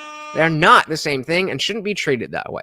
That's what I was trying to explain to Mel. Fair enough. I don't like the phrase politically violent. I don't know what that means, and it is too close to physically violent. I know what that means. But when we talk about hate speech, well, it's like you're kind of opening the door to things that are free speech getting violent pushback because it's now hate speech. And so, okay, maybe I didn't hit you, or let's flip it around. Okay, maybe you didn't hit me, but you were politically violent to me, so I just returned with more violence. It's like saying a hammer to the head should be treated the same as unjust law. Yep. maybe it's not exactly the same, but I think there's a lot of fear out there. It's just different. The leftist speakers on this campus don't need the same kind of security. They don't. I'll take note of that. I mean, I've been a student here for 2 years, and I hadn't even paid that much attention. She also looks kind of old for a college student. Go to a whole lot of events, but I'll take note of that and see what I notice. So. Well, let me ask you this. Assuming that I'm not lying to you, right, about these polls, and this is one thing, every show that I do, I'm largely a comedian, by the way. I'm an unwilling participant in this. I want to be telling dick jokes in a comedy club. In the comedy too, actually. I'm not diving into that at all. If you thought the rapture was coming on a specific day, hey, that's between you and your God. Oh, good. Okay. Do you do something around here? I do. You might know my half-Asian lawyer, Bill Richmond. He does a lot of stand-up in Dallas right now. He has a show coming up. Cool. Well, let me know. Maybe I'll be able to look it up, and I can't come out and see a show unless I come out with security, but I'd like to see your material. That's actually even another example. A man who works on my show, a man named Josh Firestein, he was a booker for a comedy, franchise of comedy clubs. When I performed at the Spokane Comedy Club, it was the first time they ever needed metal detectors and security. He'd been a booker there for many, many years. You had actual registered communists do comedy there. He was shocked and he was ready to hate me. He works for me now because he saw why it was necessary. I was just saying, like, there's this leftist girl on TikTok that I follow because she's, you know, she's a reasonable person. She just has really bad ideas, but she's well read. And you know, I'm trying to get her on the channel. She's got like almost 1 million followers on TikTok, which is essentially the same as like 100K here on YouTube. So I don't know if it's gonna happen, but she is a lot of her content is distancing herself and leftists in general from the default woke lib. And so I don't necessarily see a difference, but she definitely is well read, and I would love to get her on and be like, so learn me. Galtech said aging prematurely is often a sign of being, and just constant fear, as she said before, anger, paranoia. It's got to screw with you. Gen Z in a nutshell. More God. Let's get this over here. I'm just gonna do this in order. Matthew said my FYP failed me. I saw 0 Rapture TikToks. Oh, my brother. You gotta wait to see what it is that the people are talking about. You don't want to swipe right away when you don't like something.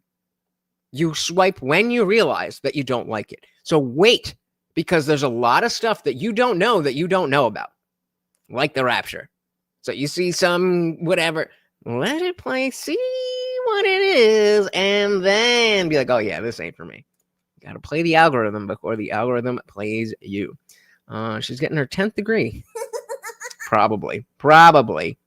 MX9 said if she's well read and reasonable, she's a liberal, not a leftist. Well, I think that's exactly why I want to talk to her, because she would make the inverse, the absolute inverse argument. And I don't understand. I'm more with you, but she is a lot more common sense than from what I've seen than a lot of other people. So hopefully we'll get a little chat with her. Remind me later if we have time. I'll bring up one of her videos.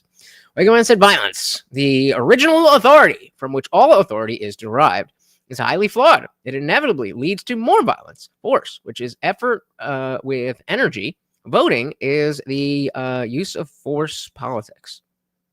Fair enough. He works for me now because he saw why it was necessary. When you perform on stage, do you need metal detectors? Do you need armed security? I have since I was 19 years old doing comedy in clubs. And I don't think I've said anything that necessitates that. Oh, George was letting me know. I have class at 2. Oh, okay. I'm sorry. Yeah. So how do we fix this then? Oh, I mean, I think we need to have more civil discourse. I think. Can't do that. We get shot. Well, we can. We're doing it right now. We tried that. We tried that, honey. We tried that. And again, you being in the position of the left aren't saying, well, we need to pull back the rhetoric when we don't like things. That is the answer we are looking for. Preacher said, I always ask liberals when I meet them why Trump is racist, but not Joe Biden. He has an extremely long history of racism spanning 60 years in our government. He did the eulogy for a grand cyclops. Is that a real thing of the KKK? Sounds about right. Who is Commie-Tits? I don't know who Commie-Tits is. If you're talking about this, I don't know. There's some random person. They can't kill all of you. Keep trying. Like I said, as soon as I figure out how to do it, if anybody has any any level of event coordination or works at Rutgers or Ryder or TCNJ or anything in Central Jersey, hit me up, because we should definitely see what is good. So while I got this chick here, I'm a leftist. Let's do. This is who I'm talking about. And so I put up a community tab post earlier this week, just with a still of her. And I was wondering if you guys knew her, because she's got over 1 million followers, which ain't nothing. But I guess we're not on that side of the internet. I'm vehemently anti-fascist. I'm a liberal, and I agree. That's why I'm so upset that everybody didn't come together to vote to defeat fascism in 2024. Oh, I'm not really sure that just voting would have defeated fascism. I mean, Donald Trump seems more like a symptom of a problem than the actual issue itself, don't you think? Well, we didn't have fascism before Donald Trump. Right. Well, fascism doesn't just mean big scary thing I don't like. It's a specific political and economic model that involves the merging of private business and government sponsorship for profit. Well, does that not describe our political and economic system now? Well, by that logic, you'd have to say that we were fascist under Democrats as well, which I'm sure you don't want to do. How could you even suggest that Democrats would be doing fascism? Well, as far as I can tell, under Democrats and Republicans, the United States fulfills around 12 out of the 14 points listed on the fascism checklist of Lawrence Britt and Umberto Eco. So what, you're saying that our country is mostly fascist no matter who's in charge? Just that historically our country has never really seemed to have much of a problem with fascism, and our policies have bordered on actual fascism for decades. So what, you don't think things are demonstrably worse under Donald Trump now? He's pretty bad, but he's not exactly uniquely evil for our country. Like, if we got rid of Donald Trump tomorrow, would all elements of far-right extremism disappear too? No.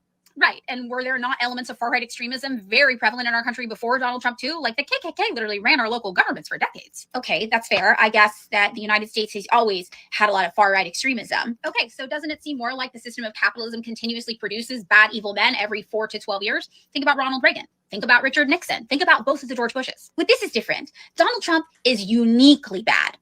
Is he though? Okay, what in your opinion makes Donald Trump more uniquely bad than Ronald Reagan or Richard Nixon? So right there, just the notion that you are a leftist willing to say, no, Donald Trump is not the worst Republican ever. I want to talk to you. He wants to undo democracy. He doesn't even want us to be able to vote. Can we start this conversation with you being upset everyone didn't just vote for the Democrats? Yeah, and it sounds like you're not that into democracy either. You just want your team to be in charge. And the reality is that our country's never been that democratic. Think about all the convicted felons that can't vote. Think about for how long Black people and women weren't able. That doesn't make it okay. Donald Trump wants to be a dictator. I haven't seen anything about that, but I will say up until this point, we've already had a dictatorship in this country. It's just a dictatorship of what we call the bourgeoisie. It's just like 12 rich dudes who are always in control of everything. And we never get a say in how things actually go anyhow. Okay, fine. So all of the rich guys are just as bad as Donald Trump. But Donald Trump is the rich guy who's in charge right now. Exactly. And if you get rid of Donald Trump, it'll just be another rich guy who takes his place, who is also incentivized by capitalism to exploit people for personal profit and gain. So what do you think? Donald Trump's just like another bad guy in a string of bad guys? Yeah, pretty much. And we're just going to inevitably get more bad guys until we collectively decide we've had enough of capitalism and start working towards a socialist future.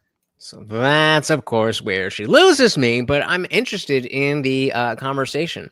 I don't remember the name. The Minnesota speaker, Melissa Hortman, her husband and her dog had a mask. I don't remember. You want me to Google it? Do a Google.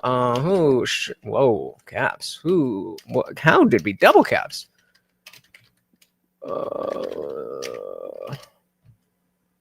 Vance Belter. Vance Belter. There you go. Ramsey Bolton. Okay, fine, but now is not the time to vote socialist or whatever. If not now, when? In 4 years? In 8 years? In 12 years? You made it sound like stopping fascism was pretty urgent, so it seems to me like we should try to build this left-wing momentum to counter fascism sooner rather than later, because we've all seen the Democrats aren't going to do anything about it. See, that's where you're wrong. I think the Democrats could do something about it. Why didn't they before?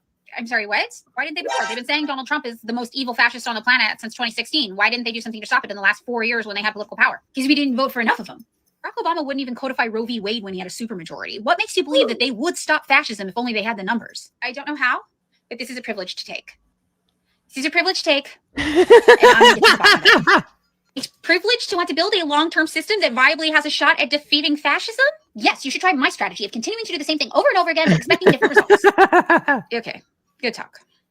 One of the more shocking discounts. Oh, I mean, yeah, leftist. She's got the look and everything. But I bet you didn't expect her to say any of that. I bet you didn't expect her to say any of that.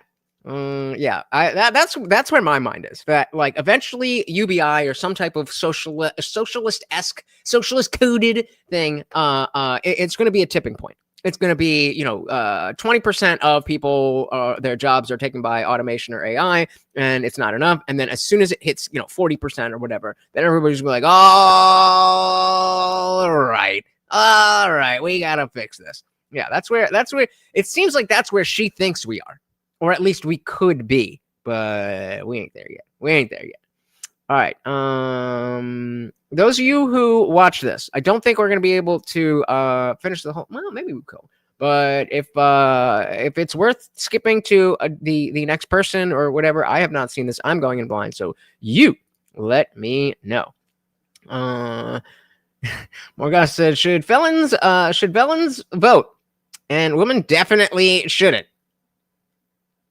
I think felons. We had this. I just had this argument on one of the debate panels about voting, and I was arguing against universal suffrage. But I do think that if you commit a crime, once you serve your sentence, you should be able to get all of your rights back. Yeah, exactly, Morgoth. Exactly. Let's give that right there. Come on. What are we doing? Shout out to WIS, W-I-S. Welcome.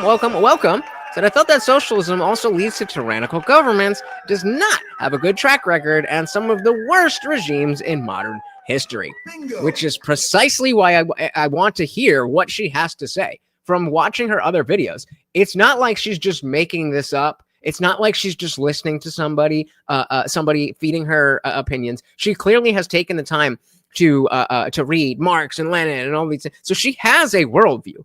I don't know exactly what it is, and I don't know exactly how she squares all of that. But again, I'm interested to find out. Something said the socialist agenda right now should step away from protest and more towards advocating and being eligible in the sciences. Help get us to utopia and stop bitching about it. There you go. Hey, and Wish just subscribe. Dilly, thank you. Brother, we are live every Monday, Wednesday, Friday, 8 p.m. Eastern, dropping new videos every single day. All right, so we're skipping this lady with a mustache. So we're at 2031 if we want to come back to her. 2031 if we want to come back to her. God bless.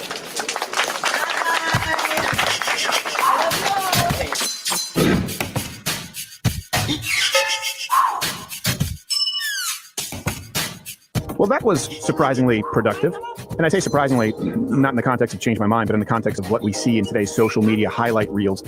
I hope that we can keep this up. Let's move on to our next conversation with Madison, like the town. Allow me to assert the premise today, which is that I like the glasses. I'm a sucker for glass. The big, oh man, more glass means more. You know what? Never mind. Allow me to assert the premise. She looks like she could today, which is that today, especially in 2025, I am presupposing that predominantly the political violence. Hold on, I need 1 second. I was gonna do a poll, and it was somewhat important. What the fuck was I just gonna do? I don't know. All right, we'll figure it out. Right now, it's coming from the left, setting a tenor and tone where everything you see here today is necessary. Yep. And if you disagree with that, you're more than welcome to change my mind. Yeah. All right. So, which part of that the left is predominantly responsible for the tone of political violence today do you disagree with? Well, I have to think that we first have to consider how many people are on the left and what is the true ideology and mythos behind this new occurrence of violence that we see with the left. Okay. Of course, I mean, there's potential skews of media. I don't doubt that crime is not happening, but how many people are truly committing crime out of the sake of leftism or out of the sake of you do you, girl, you do you radicalism, or could it be plastered on there just to get this ball rolling about narrative? The only other question that I had a personal question about you is, and it's a tough one. Well, is it related to the topic? It is. Okay. Would Jesus be on the left or the right? Well, that's a conversation for another day. We talk about that in church quite a bit. I don't necessarily know that he would fit within the current American left-right paradigm. But I will tell you one thing. Jesus would certainly be against political violence as a form of intimidation or coercion. It seems to me like, and correct me if I'm wrong, you're not disagreeing with the idea, the uptick that there is an increase in political violence from the quote-unquote left. You're just not sure if you define them as left? I'm so mad. I don't remember what that poll was going to be. It was going to be a good one, and I'm so fucking mad. From the quote-unquote left, you're just not sure if you define them as left? Partially, yeah. I just don't necessarily want to just assign political violence or terrorism directly to the left because we see political violence across the world in forms of autocratic or conservative ideologies. So maybe China is a really good example. arguably Of leftist violence? Of leftist violence, especially. Or, well, no, autocratic and conservative violence. China would be conservative? I would believe so because they're an autocracy. So they have to practice conservative ideologies to obtain, they can't liberate their people. That's what the left is. That's what liberation is. Well, I don't know how familiar you are with the CCP, but they're communist. And they did so under the guise of liberating people. And then, of course, you don't actually have any democratically held elections again. So they are communist. They've done so to liberate people, namely from the decadence, the quote unquote shackles of the Western world. I'm just a little bit, I guess, flummoxed as to how you would define communist China. The Communist Chinese Party is right wing.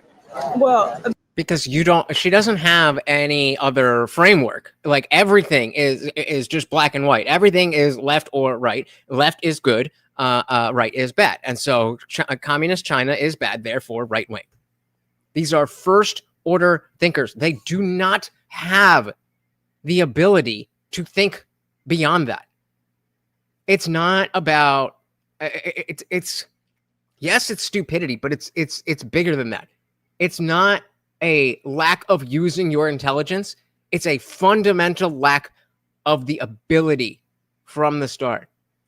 Shout out to Box, our resident lefty. Welcome to the party. We are actually covering something else, and then they told me about this, and the people voted, and now the left is violent. Change my mind. Welcome to the party, brother. It's flummoxed as to how you would define communist China. The Communist Chinese Party is right wing. Well, because when Marx wrote his communist ideologies, it was conservative based. He didn't enjoy other people, races. He wanted to eliminate races. What does it have to do with conservatism? It has to do with human rights because conservatism isn't looking to liberate people from or define human rights. It's looking to remove human rights, conserving the beliefs of the state and conserving the beliefs of. Left is good, right is bad. End of story for everything we ever need to think about ever. Gong said it sounds like she just heard a professor say it, and that's probably exactly what happened. Maybe if we give her some extra credit, she's repeating what her professor told her to read in this particular book. But that's it. That's as far as it goes. Elitism. Okay, so what if your premise is flawed? So what if conservatism, and I understand, by the way, I agree with you, it means different things across. For example, conservative in the UK. In Canada, you're basically a liberal or a liberal separatist. There's like a liberal. no real conservative party. But in the United States, it's not about conserving the state. Yes, Box. That is how politics on a college campus works. Yes. Wiz, can I call you Wiz? Am I saying that right? Wiz or Wiz or Wiz said, what is funny? So is Vietnam. I could be wrong though. I think they're not communists. They're just not as strictly as like it could be made out to be. But yeah, there's definitely a mix there. Gum said I was holding out for to get a response, but she pretty much went the route I thought she would. Liberal women on a college campus. What do you expect? Wiz Khalifa. Welcome. There's no real conservative party. But in the United States, it's not about conserving the state. As a matter of fact, our Constitution is very unique in that it said the state doesn't grant any rights. So preserving the Constitution where you are granted unalienable rights, meaning birthrights by God, and the state only serves to recognize those rights and protect them. And so if the state ever infringes upon the rights that are naturally yours by birthright. But who assigned natural rights? Well, that's again, the founding fathers. Wait, what did she say? Who assigns? Naturally yours by birthright. But who assigned natural rights? I mean, they're not assigned. They're inherent. That's where they're rights by birthright. You get them from birth. And then, you guys obviously say they come from God, but this is not a meaningful distinction. They are inherent to you because you are born.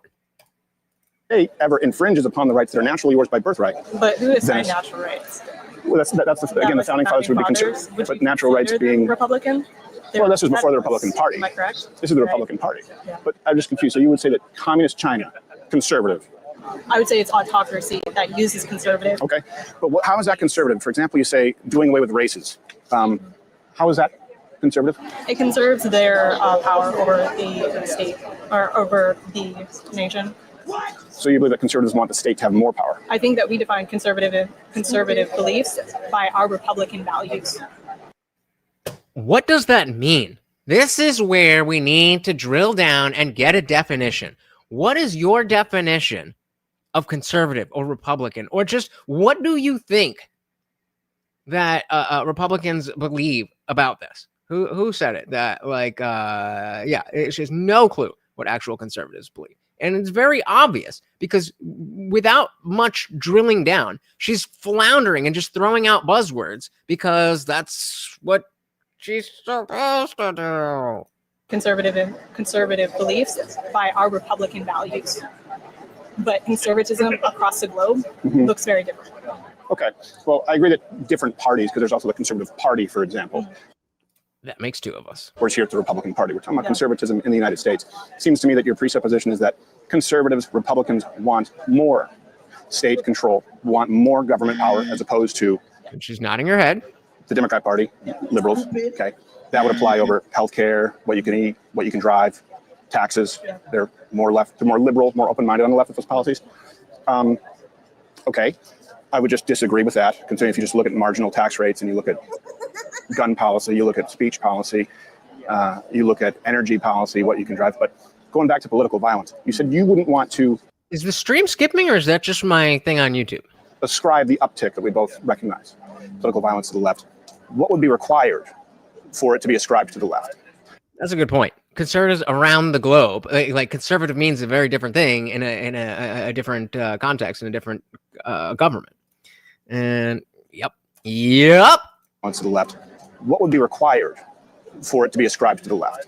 What if they said it was? Like, what if someone? I would say, like, I'm looking at this globally. Well, let's talk. Why? Why are you looking at it globally?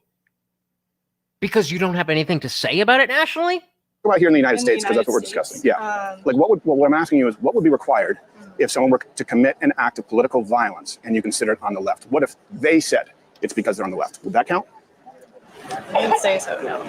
No. I think you wouldn't say that if somebody said, I did this violence because of politics, that would not be... Did I miss the question? Political violence. Well, what I'm asking you is, what would be required if someone were to commit an act of political violence and you consider it on the left? What if they said it's because they're on the left? Would that count? I wouldn't say so, no. No. I think if somebody is doing an act and towards the left, what side of the left and why? Because what we refer to as the left. Why does that matter? Why does that matter? So let's say they're this part of the left doing that that part of the left. How does that change the question? That if they're doing it because of their politics and they explicitly say so, then it's not political violence because what side of the left? What?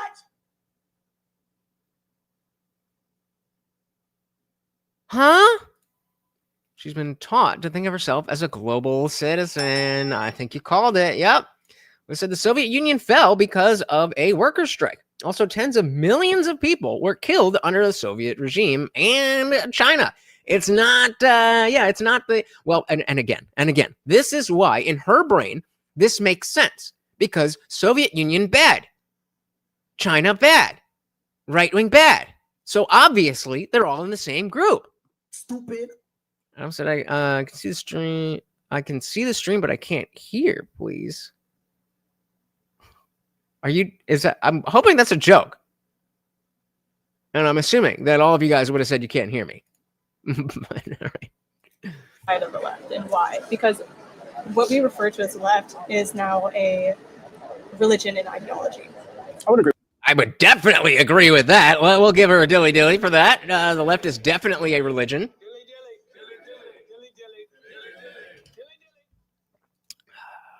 Broken clock. Left is now a religion and ideology. I would agree with that. This is a secular movement. Secular humanism, yeah. Well, you can really say if you wanted to, because like a lot of those people are nuts. And to try to return back to their liberalist state. Because in some ways, liberalists believe that they've been robbed of human rights. It's a radicalism of people. Right. Honestly, if if the conservatives, like maybe 20 years ago, started assigning themselves the idea of human rights or like, you know, public policy and things like that, they were probably going to switch around for the conservative movement to be more actually the regard of the people. You mean like the Civil Rights Act or like Civil Rights Emancipation Proclamation, freedom of speech policy, Section 230, Second Amendment? Do you mean those kinds of rights? Those kinds of rights. But If the right had been spearheading those? In her mind, tens of millions died so that billions could live more comfortably. It's just like math, man. Girl math. Girl math and liberal math. And probably a little bit more socialist ideals. But of course... Well, it's not just change the definitions, right? What you can't do, or I would disagree with doing, is saying racist means conservative, because it doesn't, right? Most slaveholders would be Democrat, and I know we would talk about how the parties have switched. Did they vote? Did they vote? You can't say KKK equal, those would be largely Democrats. There's nothing conservative about racism.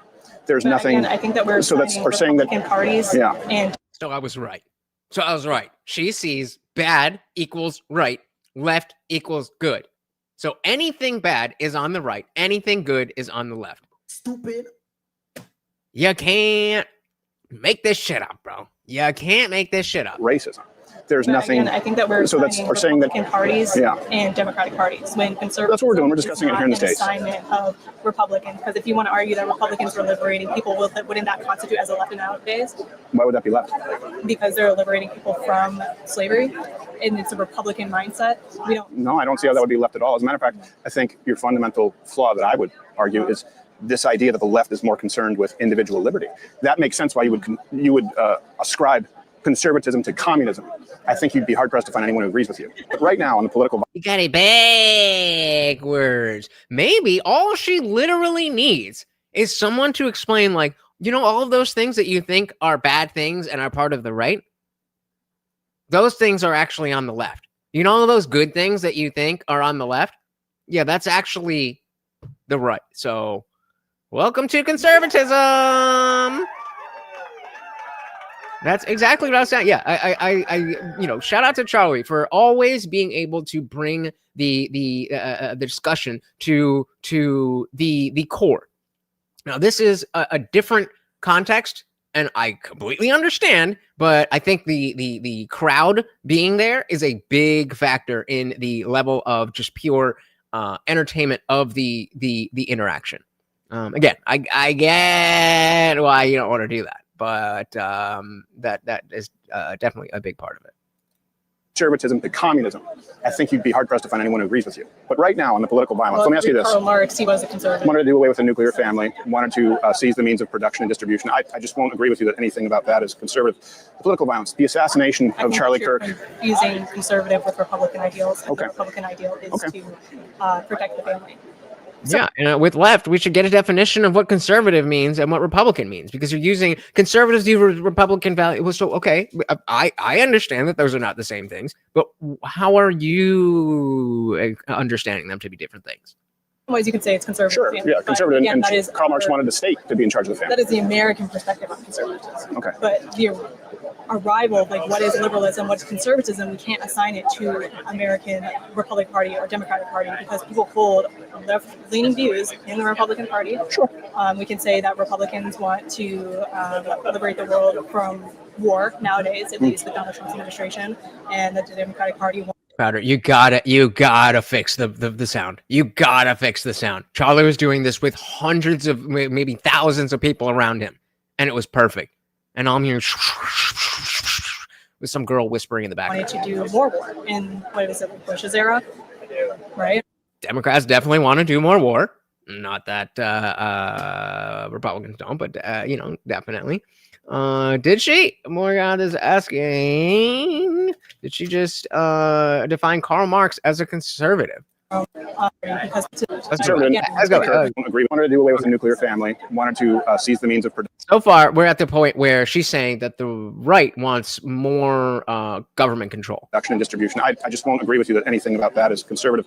Political violence. The assassination of Charlie Kirk. Using conservative with Republican ideals. And the Republican ideal is to protect the family.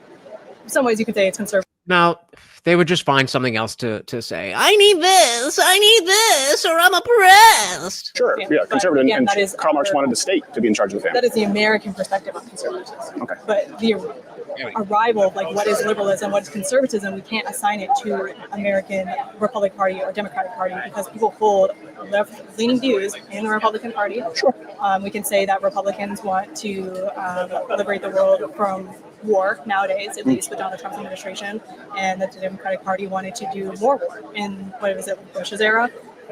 Right. So what is it confusing? Well, did you say Bush was a Republican? But I would agree with you. Maybe it's Clinton. Clinton was. Yeah, I mean, I will say this: Maybe it was Clinton or Bush or I don't know. all presidents have been more pro-war than how they campaigned, with the exception of Donald Trump. I think we would agree on that. Political violence, the assassination of Charlie Kirk in cold blood. Would that be leftist political violence? I think that was a Satanist. Okay. What? Wait a minute. You don't know shit about shit, and you're scrambling for the words. Then we bring up Charlie Kirk. Oh yeah, that was a Satanist. What? Where did you get that from? Political violence. I think that was a Satanist. Okay. Crowder, ask why. Where did you get that from? Daryl Brooks, Waukesha, running people over. He's a black supremacist who wanted to kill cops and white people. Would that be leftist political violence? And he is a part of the BLM or Black Supremacy movement. Which is the main thing of the left. And would you not consider that among the left? Antifa, would that be considered among the left?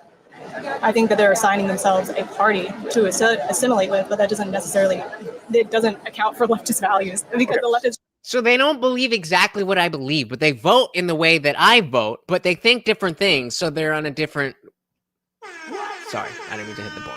But like, you're just scrambling. Well, no, that's not part of me. That's not part of me. That's not part of me. Well, then maybe you're not on the left, but you are because you like all of this stuff, except when it makes you look bad.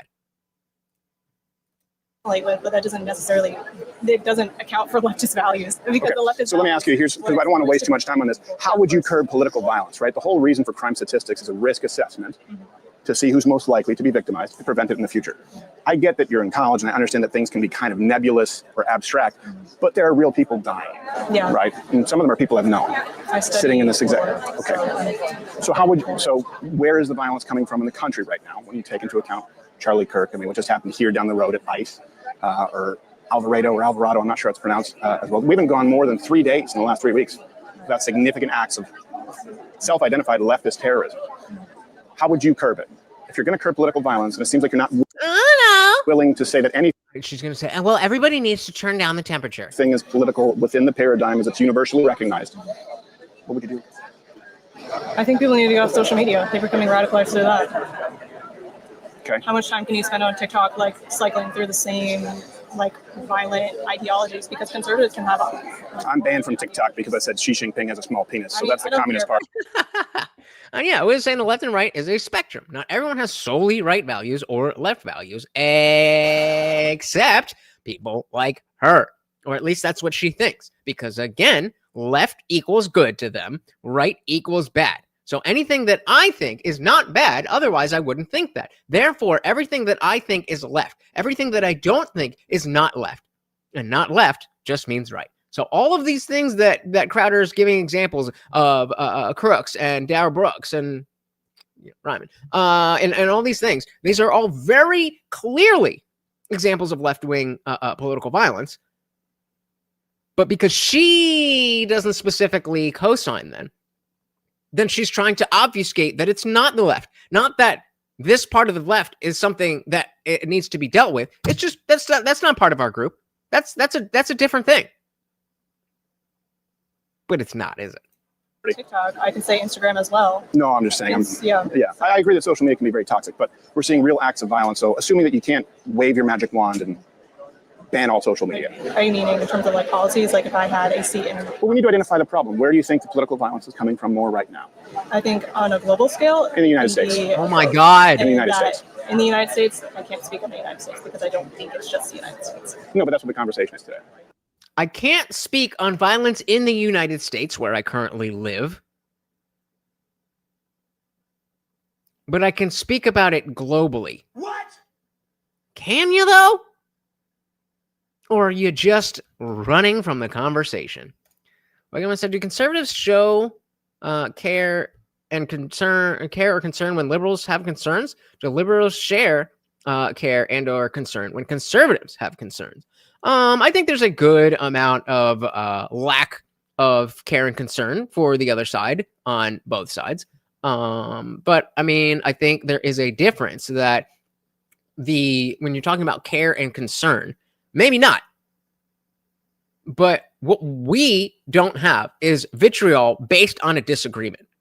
We have vitriol. The vitriol that we sent to them is based on specific actions and words, whereas the vitriol that comes back to us is merely because we disagree. Not because what we're saying is wrong, not because what we're advocating for is not going to move the country forward or whatever it is, just because it's not what I think. That's it. It's all for the greater good. I thought you were leaving, Equality. But more got this still here. Saying, why stop global? Why stop and not global, sweetie pie? Go galactic. There you go. There you go. I got the pictures. I can do that. Beautiful. Beautiful. Yeah. I mean, what are you talking about? And a moment, if I may, for a brief intermission, and the only time. So, guys, we are coming up on the 2-hour mark, and Funkmaster General got us really far into the swell goal. Don't forget, we got a whole package of peanut butter for Morty here. We are $20 away from the goal. Don't let this go to waste. Morty needs his peanut butter. I'd be addressing the crowd this day to issue a new challenge and lay out next steps. Guys. Well, I said I care about what the left is concerned about again if they came back to reality and be rational again. Yep. This will be probably one of the only times that I address you kind of as a mass of people, because these usually end up being individual conversations. But I wanted to take a moment just to kind of communicate something here. When we started Change My Mind, the idea was back in 2016. I think the first ones were in 2017, so nearly a decade now. SMU was one of the very first places. And actually, I believe one of the very first places was me with a sandwich board in Burlington, Vermont, in a morph suit, because it wasn't on campus initially. But the more I went on campus, the more I saw the failures of the institutions. And I want to be really clear about something. This was never designed to mock, denigrate, or dunk on students who don't know any better. That just happened, on its own. Shout out to Tag with a $1 make you holler. Thank you, thank you, thank you. So very, very much, of course, every donation comes with a treat for Morty. That's 3 out of 15, guys. And 31 out of 50. And Box comes in with another one. Another one. Teamwork makes the dream work, guys. It doesn't have to be a lot. We just got to work together. We got to be a team. Thank you, gentlemen, so very, very much. The party rages on. Mock, denigrate, or dunk on students who don't know any better. It was always designed to highlight the failures of the institutions, because I was dumbfounded as to the fact when leftists would sit down that this was the first time they were hearing mainstream conservative views. Mm-hmm. So it was always about highlighting the failures of institutions, and that includes media, but certainly academia. And that's why the next step, and something we've been trying to put together for a long time, but no one has agreed to do so, and why I'll be announcing this publicly and reading it out, we're actually going to be starting or calling for formal debates with professors at school. Go! And the only way we can think to get these people to show up is to offer up $10,000 to the school for whatever cause of their choice, to their institution, and reach out and I need your donations, even though I took your email to start a Rumble channel. And Lane, sorry, your phone locked. Where's Lane? Your phone. I have to read this off his phone because I did. Can you hold it up? And any Tom, Dick, Harry, or Karen who will respond and take the $10,000 offered up as a charitable contribution in any of the departments of political science or liberal arts at the University of Texas, at Kansas University, UCLA, Cal Berkeley, Stanford, USC, Penn State, Columbia, NYU, Harvard, Boston University, any of their esteemed professors in these schools who are willing to have a debate with a college dropout comedian. They can. Anyone? Bueller? Not gonna happen. Not gonna happen. Name the time, the place, pick the moderator, and the rules. It should be an easy day out. And I encourage anyone who has any friends at these institutions, or if you have an association, to encourage their professors to do so. Or we can have a civil dialogue and maybe get to the root cause as to why you've been failed as students.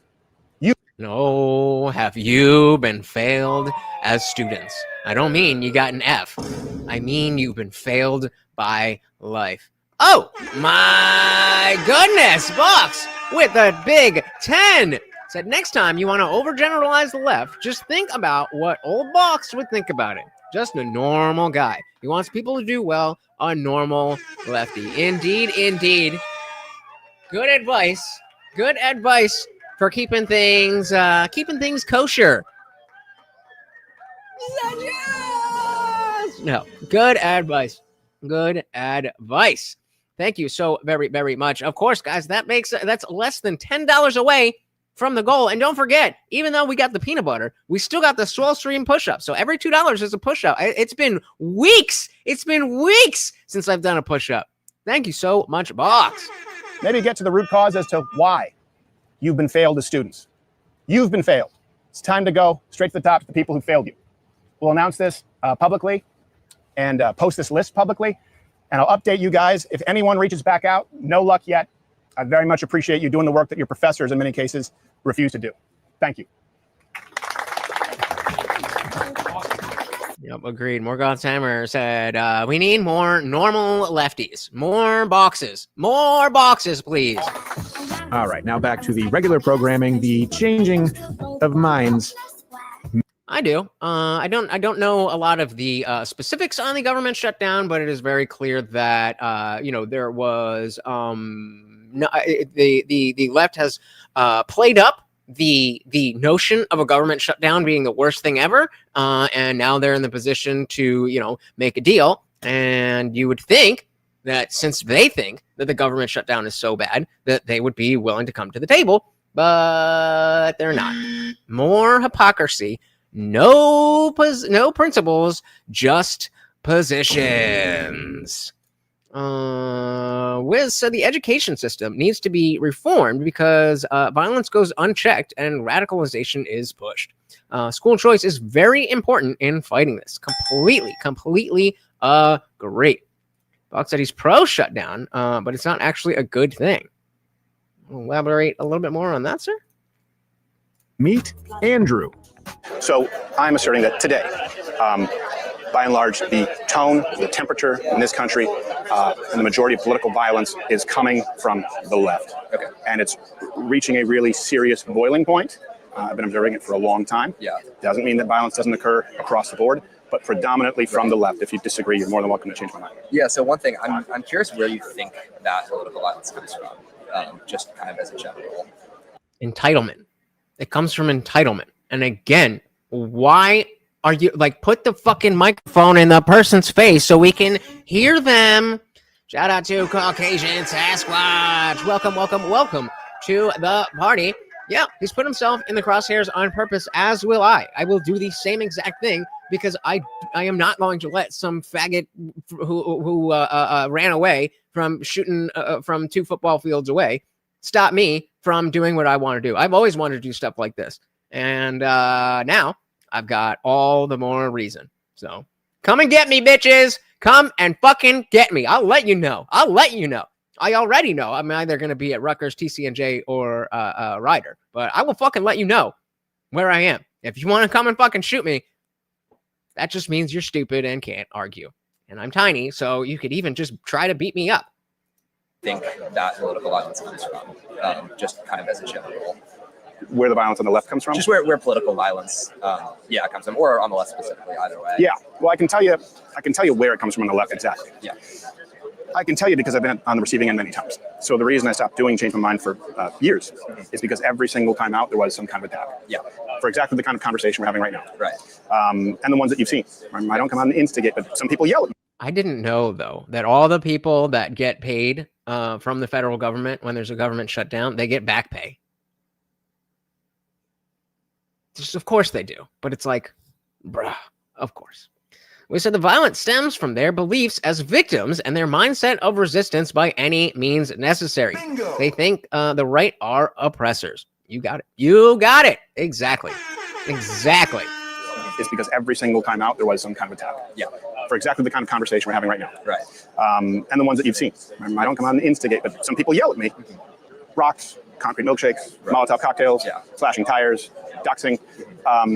With Charlie Kirk, you're just seeing one that got through. He had all the security before he was assassinated in an act of leftist terrorism because there were many close calls. So that then empirically, that the recent polls from YouGov, from Reuters show that a majority of those on the left believe that political violence is somewhat to completely acceptable, in contrast to the right. So I'll address leftist political violence.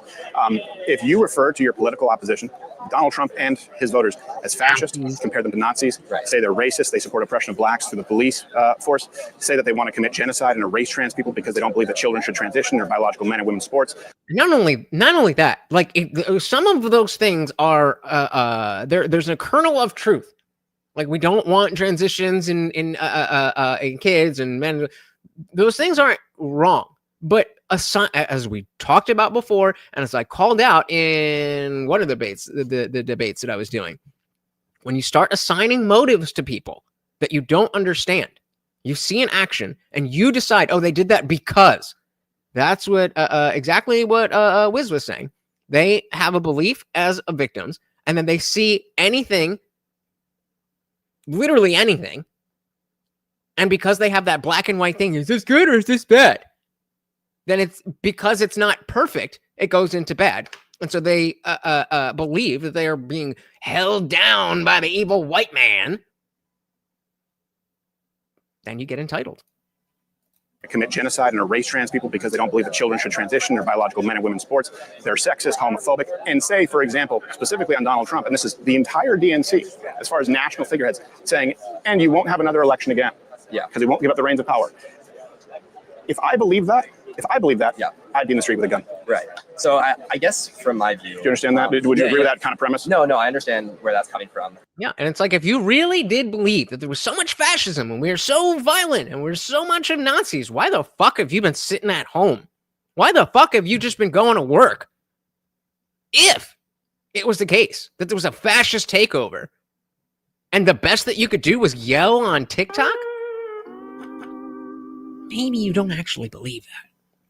Like a mine said, a pool of water that slowly fills as the two people debate, trying hard to fulfill their fiscal contract conditions. What are you? I have no idea what you're talking about. Wit said, hatred means you wish ill on someone. Love means you want what is best. Good dichotomy. From my view, do you understand that? Would you agree with that kind of premise? No, I understand where that's coming from, and I think really like what has changed recently is there's been more hatred in politics. I guess can we kind of agree with that? What? Recently is there's been more hatred in politics. I guess. Yes.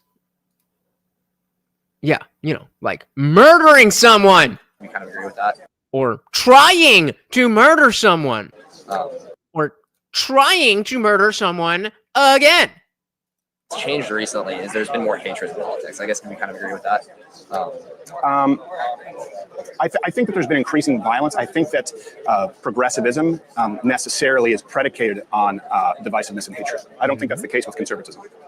Interesting. I guess what part of progressivism do you think comes with that? I mean, like racial division, gender division, classist division. Right. I mean, you don't see the right saying, "Hey, these people are fascist and they want to genocide you." No.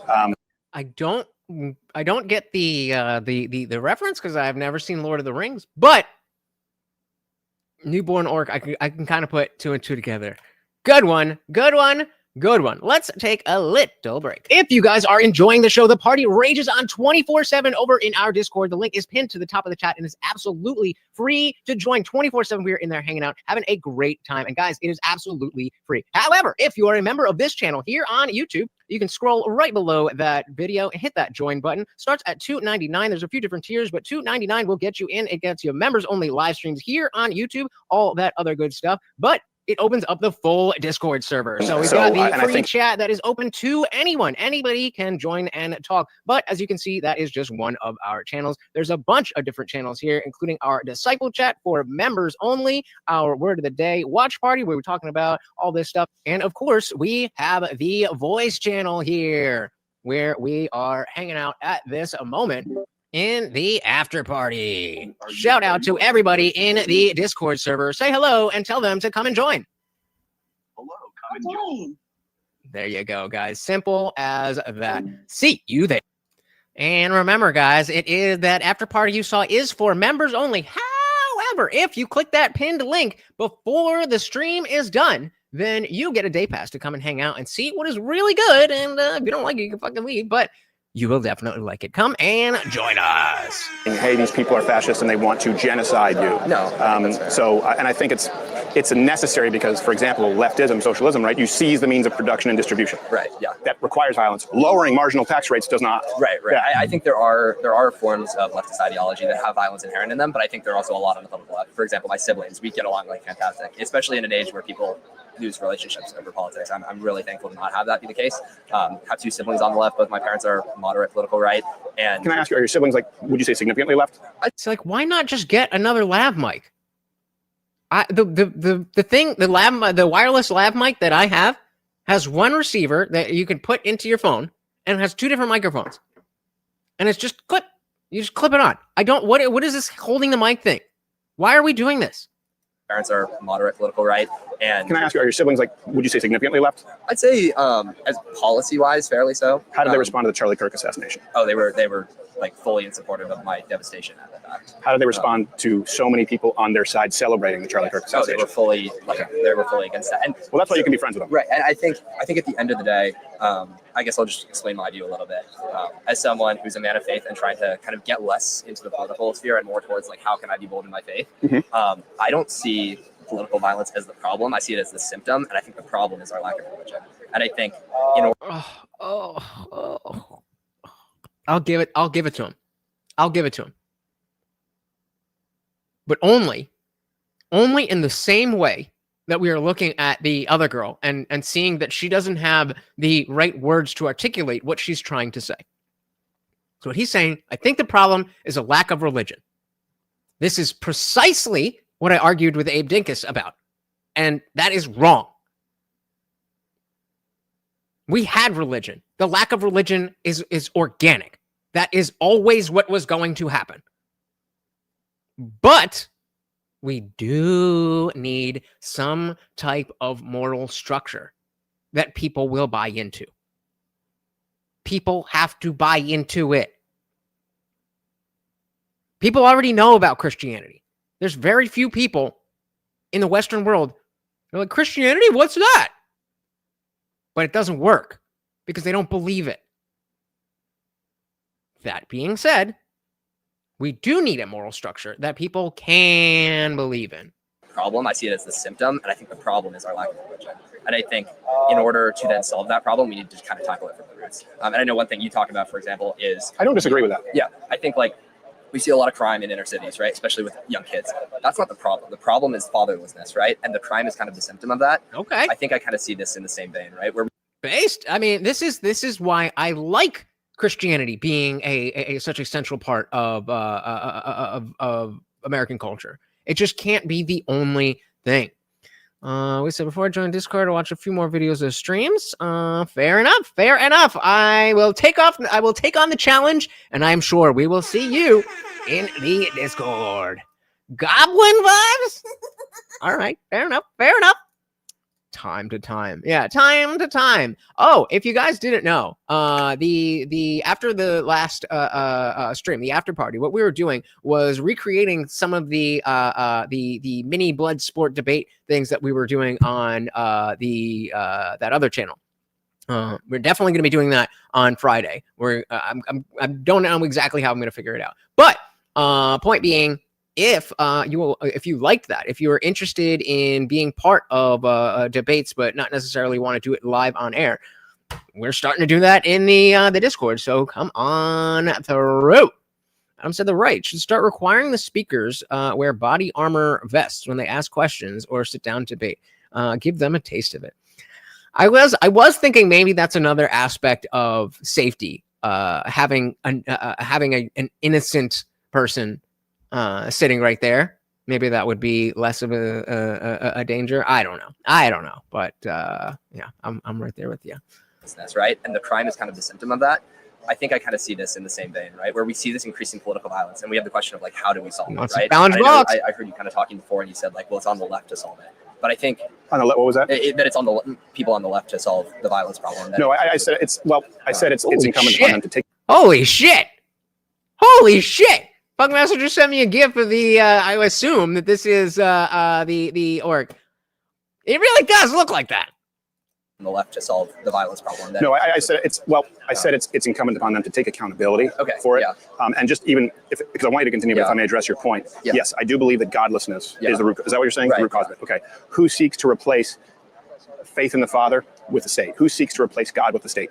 I mean, I think it's Not me. Not me. Not me. Of atheism more so than it is. No, it's a political ideology of the left. You look into Marx and Engels. I mean, I think that's a symptom, though. Yeah. So really quick, just for so you guys know, on the Friday show, what we're going to do is I'm going to start at 8 p.m. Eastern, like I normally do, and if we want to run through some practice debates and just kind of warm up here, we'll do that on this channel. And then when Grid drops the link, then I'll be there. And you pretend that this is the debate panel that I'm on. You'll be watching me from here, but I'll still be able to chat.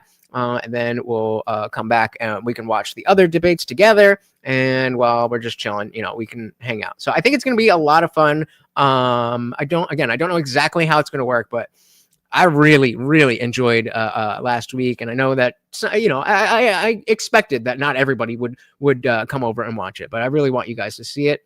And I think it's a good thing for where we want the channel to move in the future. I want to warm up. I don't know if I'll get picked, but he did say he wanted to hear some more. Yeah, it's not like he's a huge channel where there's like lines and lines and lines of people waiting. Like if you go, there's no reason that you shouldn't get picked, and especially if you've done it before. So yeah. Between here, between the Discord, between the chat on that stream, we'll have many ways to talk about stuff. So we're gonna figure it out, but it's gonna be fun. It's gonna be fun. All right, let's dive back in here. Replace God with the state. I mean, I think it's the ideology of atheism more so than it is. No, it's a political ideology of the left. You look into Marx and Engels. I mean, I think that's a symptom, though. Well, but that is the goal of leftist policies, right? Is replace God with the state. State. Yes, that's the left. Replace God with the state. The Lutch, the Indian Jesus ideology, is replace God with something that does what God is supposed to do, but also exists. Is your God? Yeah, I mean, it's the root of the left. In some vein, I think that's true. But again, I think religion comes first, and then politics outgrow from that. And it's interesting. So one thing, when Charlie was shot, I was devastated, especially as a young conservative man. It kind of really hit close to home because I was like, he was like an older brother. Oh, so he is leaning conservative. We said being controversial just means you have put your opinion out on a topic that is hotly debated. Being divisive is putting divides where there isn't one, not pointing out where there is division. Well said, sir. Well said. Being controversial versus being divisive. And they're not mutually exclusive. You could be both, but there's nothing wrong with being controversial. While there's some issues with being divisive. Well said, sir.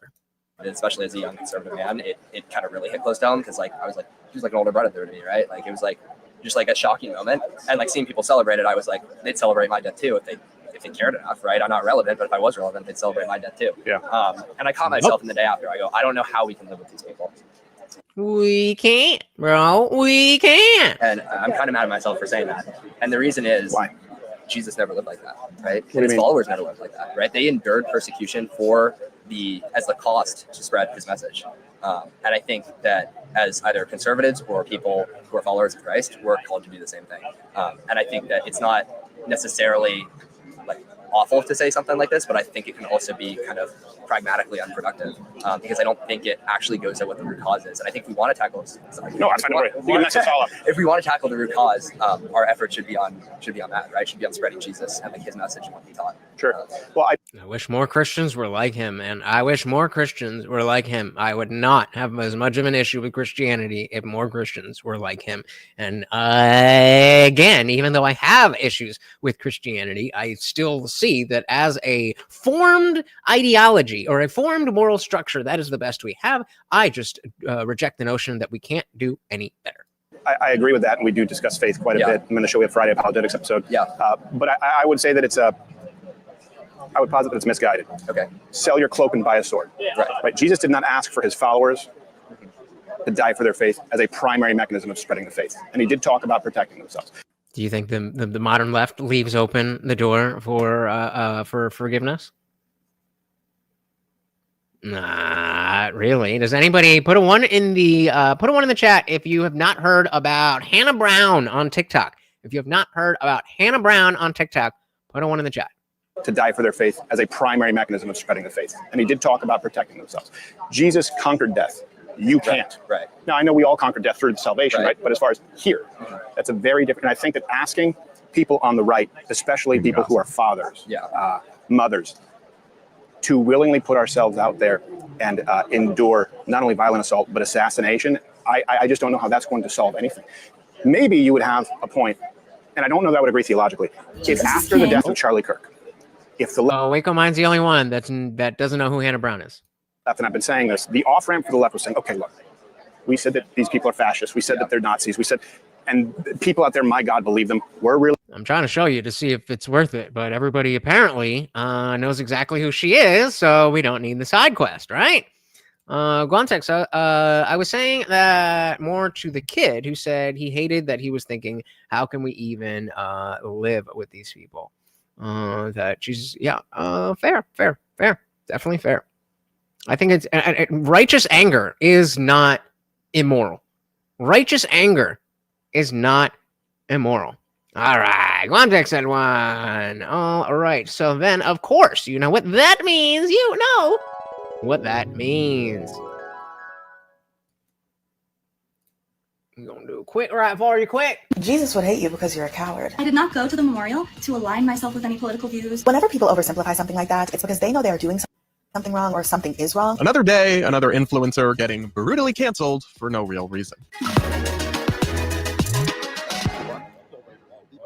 We're going to break down the latest TikTok cancellation. This one is truly bizarre, and so much more on today's episode of the Barad versus Everyone podcast, my daily show where we cover the craziest ideas from across. So he is about to show a video from Hannah Brown. This is her typical content. This is exactly what you see all over her page. She doesn't do vlog stuff. She doesn't do political stuff. It's just this that she's known for. Hi, what can I get started for you? Everything on this menu is so disgustingly greasy. Do you have anything that's not going to give me a heart attack? To be honest with you, probably not. Then I guess I'll just do the double Angus burger with extra bacon. Okay. And can I add ranch? Sure. Is that it for you? That's it. All right. Here's that for you. Okay. Oh my gosh. First time seeing a cheeseburger? There's a bug on my plate. Oh my gosh. I'm so sorry. Where is it? Right there.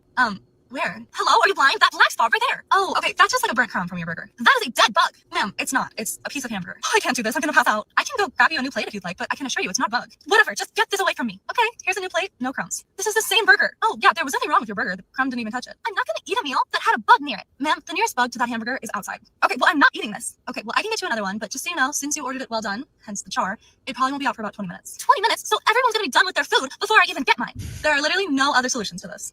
Fine, I guess I'll just eat the bug burger, but if I get food poisoning, you will be hearing about it. Okay. Anyway. So that, and especially if you've worked in a restaurant, like there's a lot of different creators that just do that. And that's, you know, there's one girl I follow who is in retail, and like, yeah, that's a whole genre of TikTok. Definitely first world problems, but that's what she does.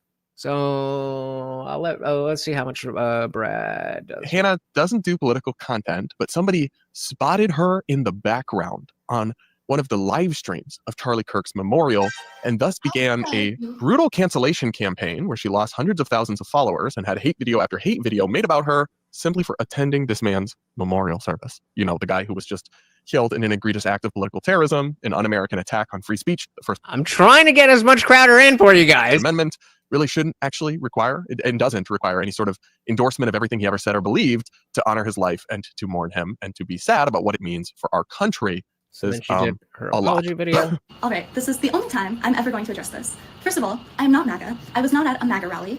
I went You are now, baby. to a memorial for Charlie Kirk, a man who was brutally assassinated in front of thousands of people, a man who has a wife and children who will never get to see him again, and despite our differing beliefs, a man who did not deserve to die.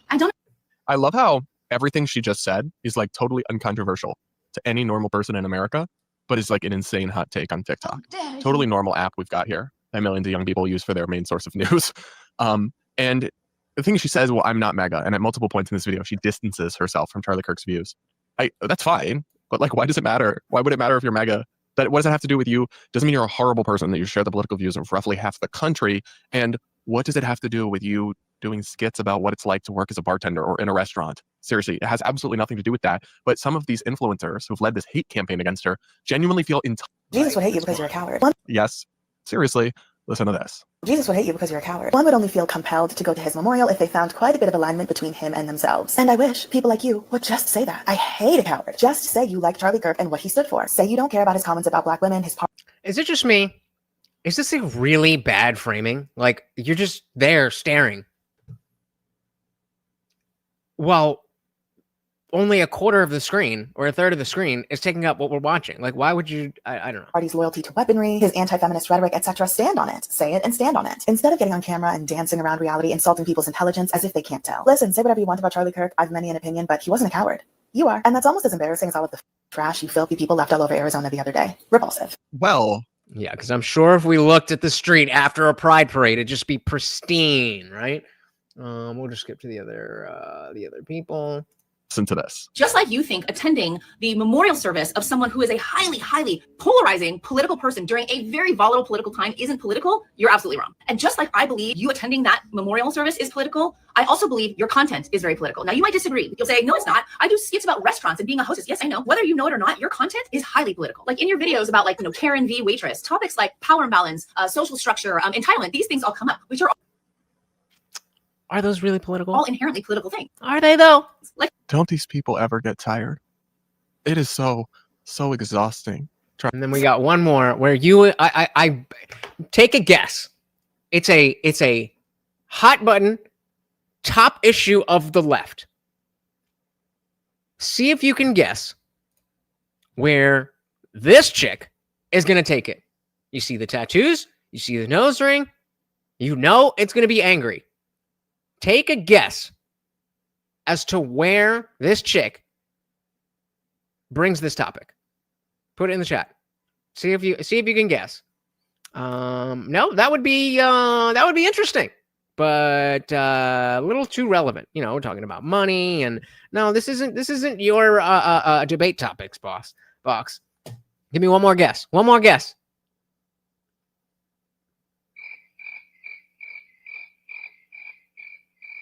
It's all the left cares about. Yep, good point. No fires and riots after Charlie's death. Lots of riots are started by the left. Not only that, but there was a lot of peaceful memorials and stuff. All right, I'll give you that. But all right, here we go. About Palestine, I guess. I don't know. Watch. This video is for Hannah Brown, so if you're not Hannah Brown, you could keep scrolling, or you could watch if you want. Hannah, I just wanted to say, you're so Bitch, don't tell me what to do. brave for speaking your truth and, really, making sure people know that you care about human life. That's why you went to the memorial for, the white supremacist. It's because you care That's a better guess. about the life of a human being, and you wanted to pay your respects to the loss of life. I think you're so brave and strong for doing so, and you inspired me. You did. And so, I just wanted to ask, from your perspective, what are you going to do to pay respect to the almost 700,000 Palestinians killed by Israel and Palestine since October 7th, 2023? Because I don't think you posted about that. And so I'm wondering, where your head's at on that, because you said in your video, all loss of life is sad. It's the loss of a human life. I was paying my respects because he was a husband and a father. Palestine. She makes restaurant skits, but she's supposed to talk about Palestine. I think that almost 700,000 Palestinians killed in Gaza were also husbands and fathers. And you haven't posted anything about that. And you Because she doesn't make content like that. also haven't, used your platform that used to be close to 1 million, but is now almost 800,000 since yesterday. Oh, let's get a fact check on that while this is playing. Yikes. You haven't used your platform at all to, raise money for a family or pay respects in some other way. Try to raise money for a GoFundMe covering funeral costs or the cost of getting somebody's body transported back to their family. Something like. Oh, and look who just got over 1 million followers. Shout out to Hannah. Stand on business. Don't let these fucking people. Like I said, I want to talk about the flotilla. I don't know what that word means from the left perspective, but I can't do it in chat. Text has no nuance. Well, that is exactly why we have the after party And as a member, you will be able to say whatever you like. Covering funeral costs or like the cost of like getting somebody's body transported back to their family, something like that. Like you haven't done that. And so I wonder, do you actually care about the loss of human life?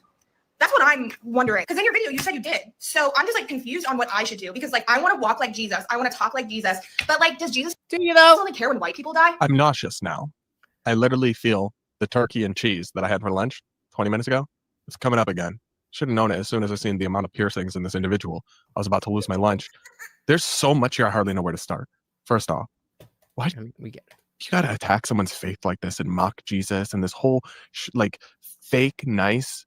I want to be just like you, but you said that you care. So like, I know that you care because you're such a good person like me.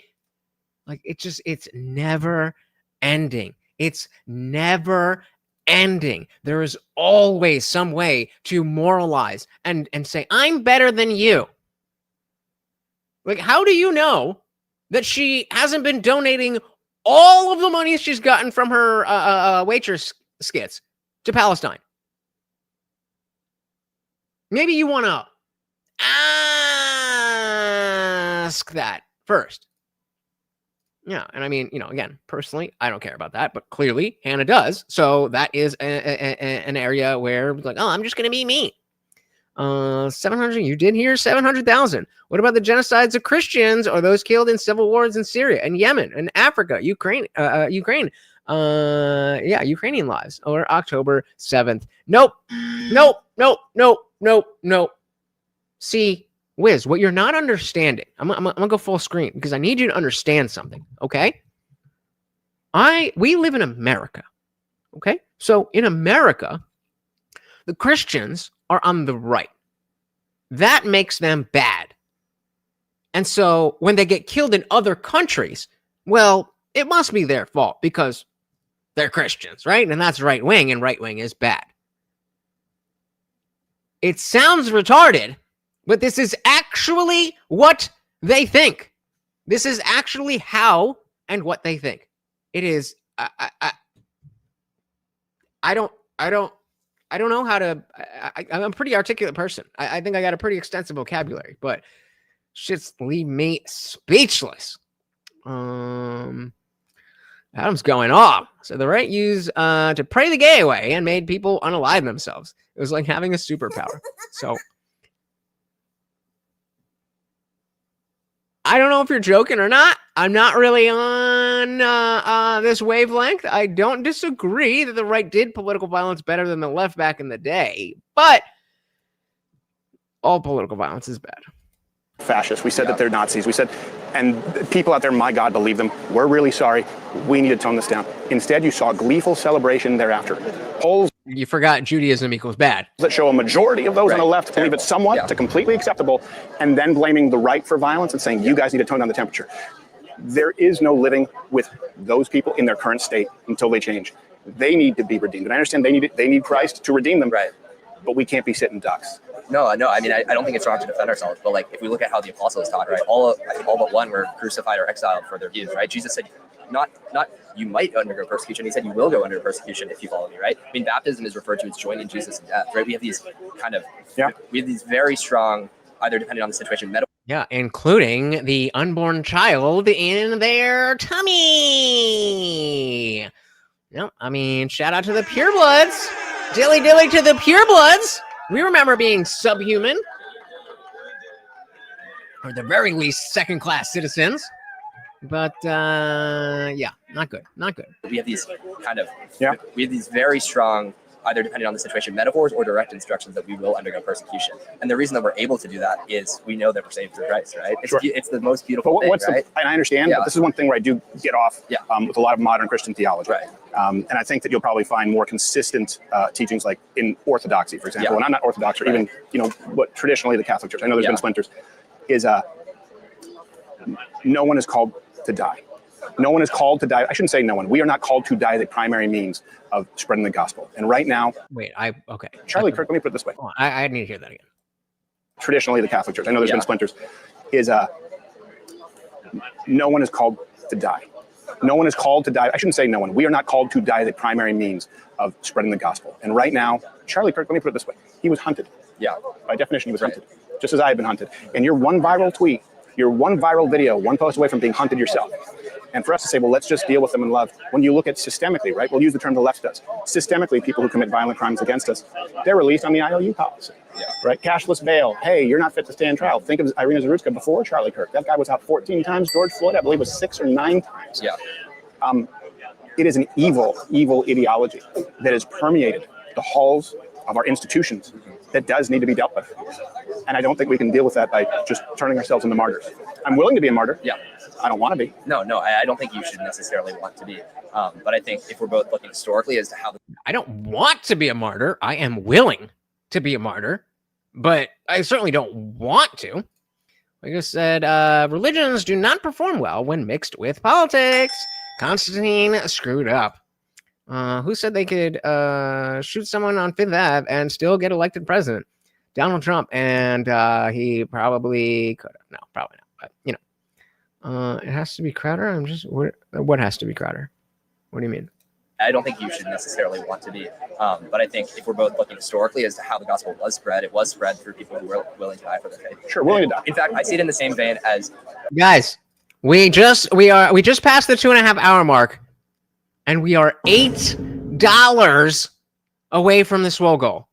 Look how deep this is. I might have to take it from him because it'll be too much.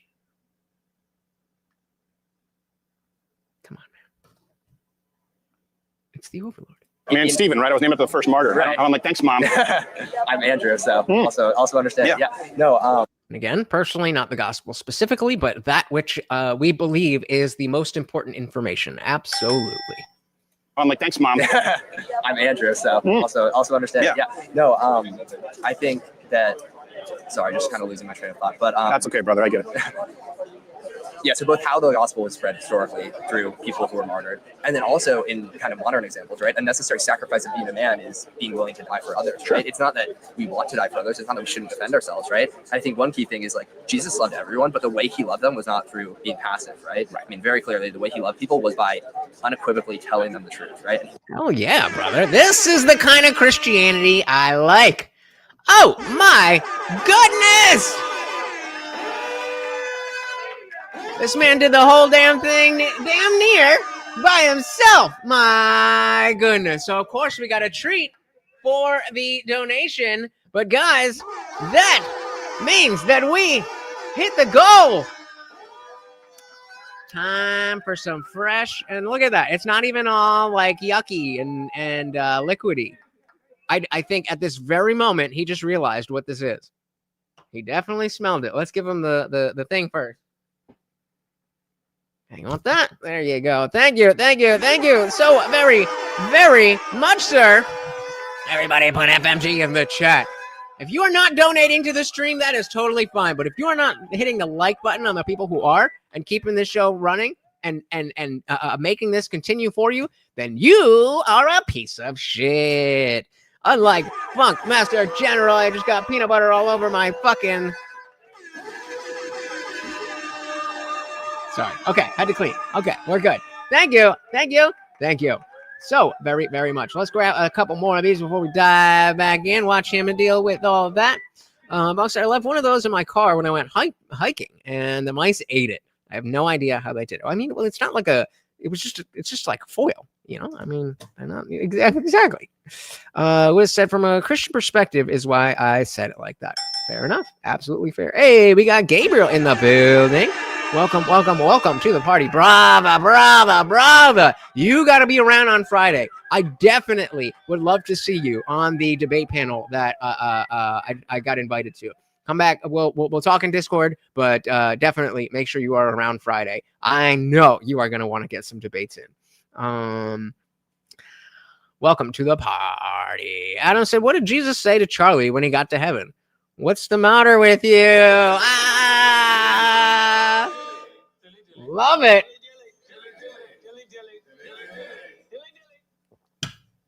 Dilly. That's a good one. Wagamine said, what left-wing political commentator known for their antisocial or divisive opinions has been murdered by a radical lefty? None. Or radical righty? None. Wasn't Kirk CEO of Turning Point? Lots of CEOs KO'd. Good point. Good point. We got Frank in the building. Welcome, welcome, welcome. Funkmaster General said, I feel sad when no one likes my super chats. Sometimes I cry. So do I. It's really kind of annoying and pathetic that you're willing to sit here and watch a free show that you know I'm struggling to do for the purpose of bettering this world. And fine, maybe you don't have money. Okay, fine, this is a free show. But then someone else is allowing this to continue. And you can't even just hit like? You're kind of a shitty person. Maverick said, Christian perspective is much better than the atheistic one. Oh, yeah? What is the atheistic perspective? Oh, that doesn't exist. There you go. There you go. Erica's dodgy. No, you got to earn that back. You got to earn that back. I'm willing to give it back to you, but you are Frank. You can earn back being a Maverick, but you got to earn back being a Maverick. Gabriel said, thanks for the potential debate invite. I'm planning to go to DebateCon 6 in Tennessee in November. I definitely will not make that, but shout out to that. I am excited to see what videos come out of that. All right, guys. Thank you so very, very much. I know I can't say that Guamtech and Box didn't help. They, of course, obviously, every cent counts. But I mean, this was purely Funk. Oh, Box did have a 10. My apologies, sir. My apologies, sir. So both of you guys, thank you so much. And of course, every $2 is another push-up that I have to do. So keep it coming. Is he done with it? Is he done with that? All right. What, did you like that? Oh, that was so fun. Oh, you thought it was over, bro? You thought it was over? All right, we got to make him work for it a little bit. Can you touch? Yeah. Can you high five? Yeah. High five? Yeah. Touch? Yeah. All right. There we go. Oh.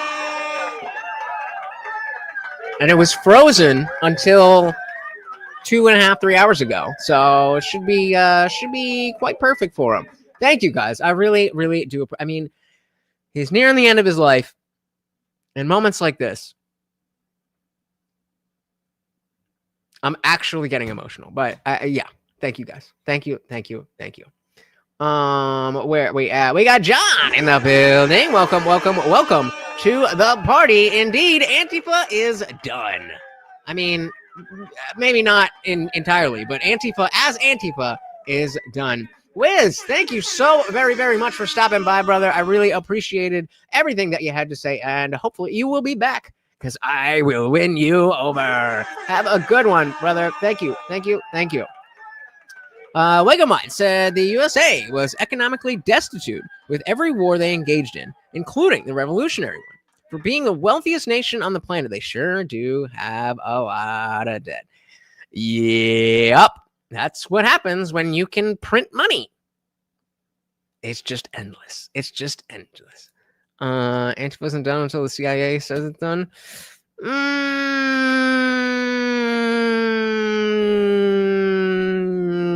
I'll say maybe. We'll see where it goes. Fair enough. Right. I mean, very clearly, the way he loved people was by unequivocally telling them the truth, right? And he didn't back down, right? And it got him killed for telling the truth, right? But he also loved everyone, even those who hated him, right? I mean, he spoke out against the Pharisees. He spoke out against other religious hypocrites. He spoke out against those committing sins, right? And I think the same form of love that he practiced is what we should try to practice within that. Because at the end of the day, this violence is going to keep continuing. Yeah. And do you mean like sitting down at a table and allowing anyone who will discuss it to listen, having a dialogue like this? I think you're doing exactly what because we get killed anyway. Right. You know what else we need to be willing to do? Not just willing to die. Yeah. Willing to fight. Yeah. Willing to kill if it comes to it. I'm not talking about going out and killing people in the streets. I'm talking about you are called as a Christian man. I'm assuming you're not married. Otherwise, you just moisturize. Not yet.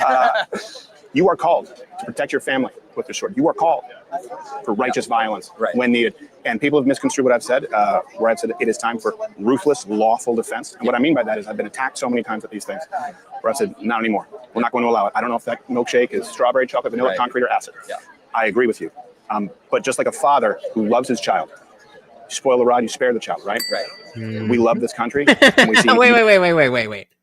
Spoil the rod, you spare the child. Right? There we go. You know, Right. close enough. Close enough. Spare the child. Spare the. But just like a father who loves his child, spoil the rod, you spare the child, right? Right. We love this country, and we see an evil permeating it. Yeah. And speaking truth sometimes is uncomfortable. Yeah. And we Crowder, I would love to see that. I would imagine. I know.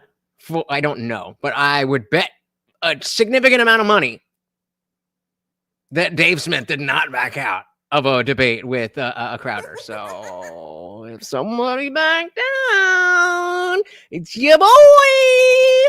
I would love to see that. Dave Smith is like numero uno for me. And we see an evil permeating it. Yeah. And speaking truth sometimes is uncomfortable. Yeah. And we got to keep our chin down and hands up. Right. And so I don't think we have any disagreement. And I don't think that this statement is unproductive. It's the truth. And the truth is merely the truth.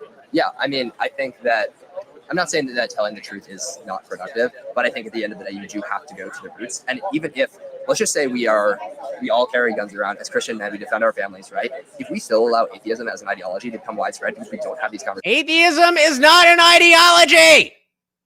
Again, Frank, I'm still waiting for what you think the atheist perspective is.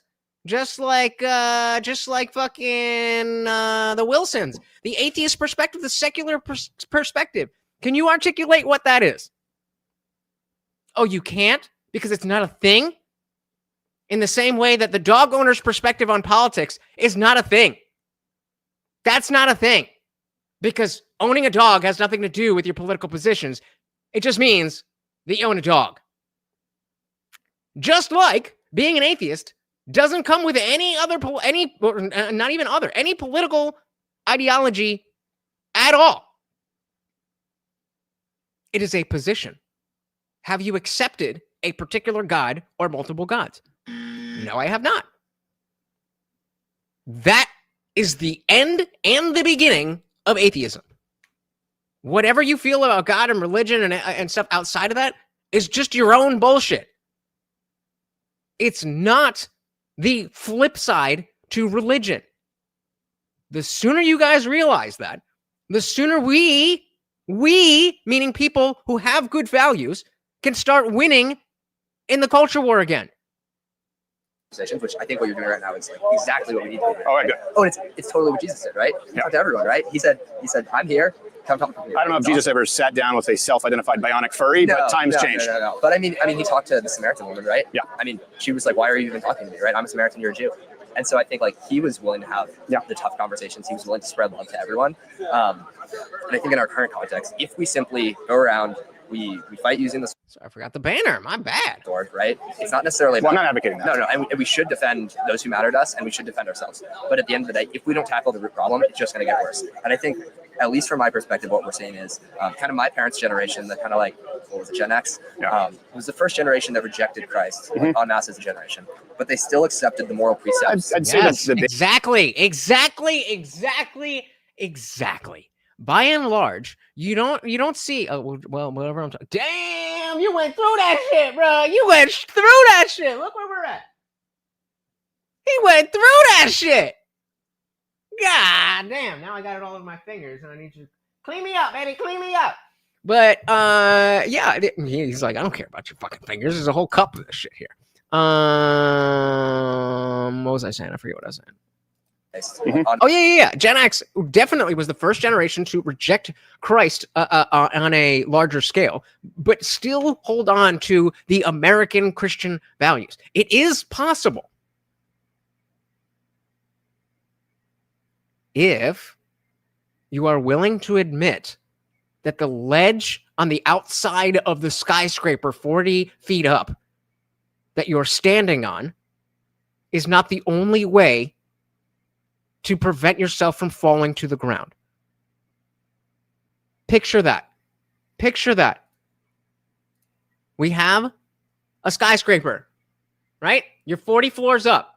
You're standing outside the window on a ledge. In my opinion, Christianity is that ledge. You can trust to the ends of the earth that the construction of that building, that ledge isn't just going to fall away. As long as you stay on that ledge, you're not going to fall to your death. What I will not accept is that the best way in this position to not fall to my death 40 floors up on a skyscraper is to cling to this ledge. It's actually to open the fucking window and go the fuck inside.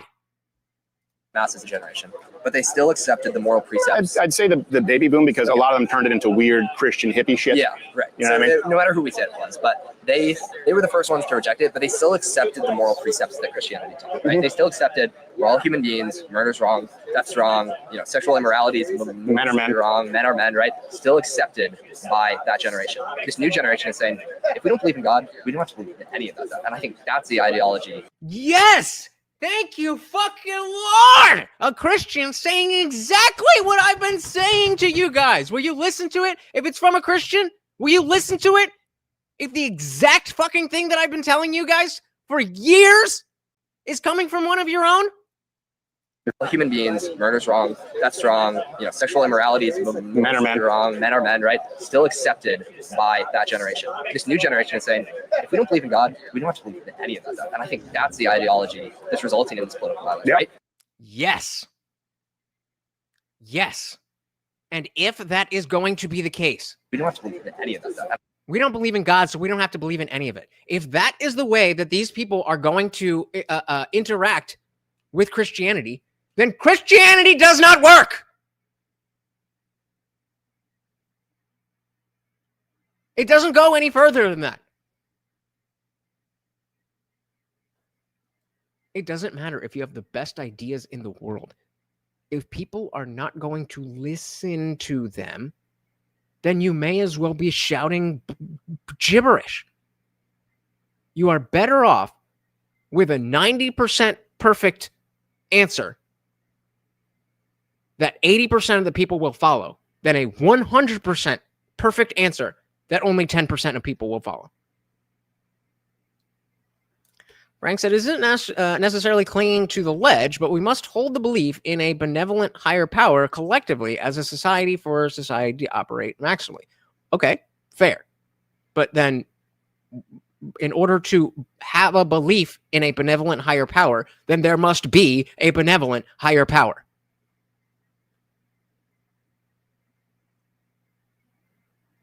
If there is, in fact, a benevolent higher power, and it happens to be Yahweh of the Bible, well, okay, once we can establish that that is the case, then we can just proceed to Christianity as it is. What if it's a different God? What if it's not a God at all? It is something other that is a benevolent higher power. This is where you guys get tripped up. You think that the only thing that could be belief in a benevolent higher power is God of the Bible. No, that's just not how this works. Hey, shout out to the Man of Steel. Nidmos Mark, welcome to the party. Very good to see you, sir. Oh, did I miss that one? Yep, fighting fascism with fascism. The best way to go. That's what they love. Welcome, brother. Very good to see you.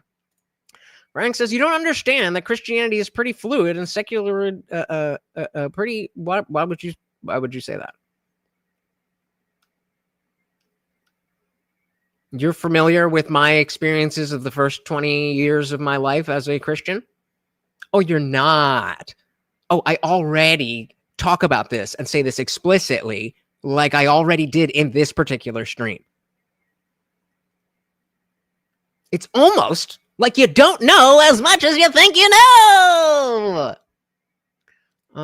Wake Up said, for society to operate at maximum, we should share all resources and jobs to maximize profit in the long run instead of short-term gains. That sounds good on paper, but it also sounds like communism. So I don't know. Yeah, pretty much. That's where Frank's coming from. Not being such a maverick. Frank says, if having a belief that there is a benevolent higher power benefits society, then society should hold that belief regardless of it not being proven. I posit that it does, and society should adopt. Okay, so then let's try. A brand new idea, Frank. Let's try to evangelize Christianity. Oh, we did. That's been happening for the last millennium, right? So what did you say? If having a belief, if it benefits society, do you think that having the entire left wing do exactly what this kid just said? I don't believe in God, so I throw it all away. Do you think that is benefiting society? Because I don't. I think if people would follow what Christian values without having to buy into a truth claim, then we would get a lot more people following Christian values. But you guys are so stuck on, no, I'm right. It's got to be Jesus Christ. It's got to be Yahweh. It's got to be my sect of Christianity, or you're not. And everybody's like fucking sick of it. We don't fucking care. We know that we don't want to punch other people in the face. Why does it matter why you think we shouldn't punch people in the face? Because I want to be right. I am the one true God. I am the only one who knows the one true God. Shut up! I think that's the ideology that's resulting in this political violence, right? Because it's well, I would take it one step further. It's the marriage of that ideology with government as a means of enforcing it. And that's Marxism, that's socialism. And that's why if you look at the left, the modern political left, it is deeply anti-God in every facet. It says there is no such thing as a life until literally it's outside of the vaginal lips. Not even, by the way, and I don't say that to be, and I think we should be shocking as Christians truth, because we're not even just talking about in the uterus. Literally until it leaves the vaginal lips, it's not a life. And sometimes we saw Governor Northam, even afterwards, we might allow that child to die. We should allow children to mutilate their genitals, right, beyond puberty blockers. Not only that, we should take children away from their parents if they want to protect them and hide them in Minnesota where the parents can't find out about them. This is deeply evil, and the means of enforcing said evil is the state, and the only side interested in doing that en masse is the Democrat Party and the modern political left. And so I don't think you can separate the two. And my own I agree with that. We'll get back to that. But John said, dumb social issue BS is just distractions to have us all bicker. Foreign policy is everything as a bankrupt world superpower. I don't disagree with you. But the thing about it is that not all of us are innately interested in that stuff. And then not all of us are able to keep up and discern the level of, should I trust this source or that source or this person, this or that? And so I do think it is better that if you like, I don't claim to be the foreign policy guy.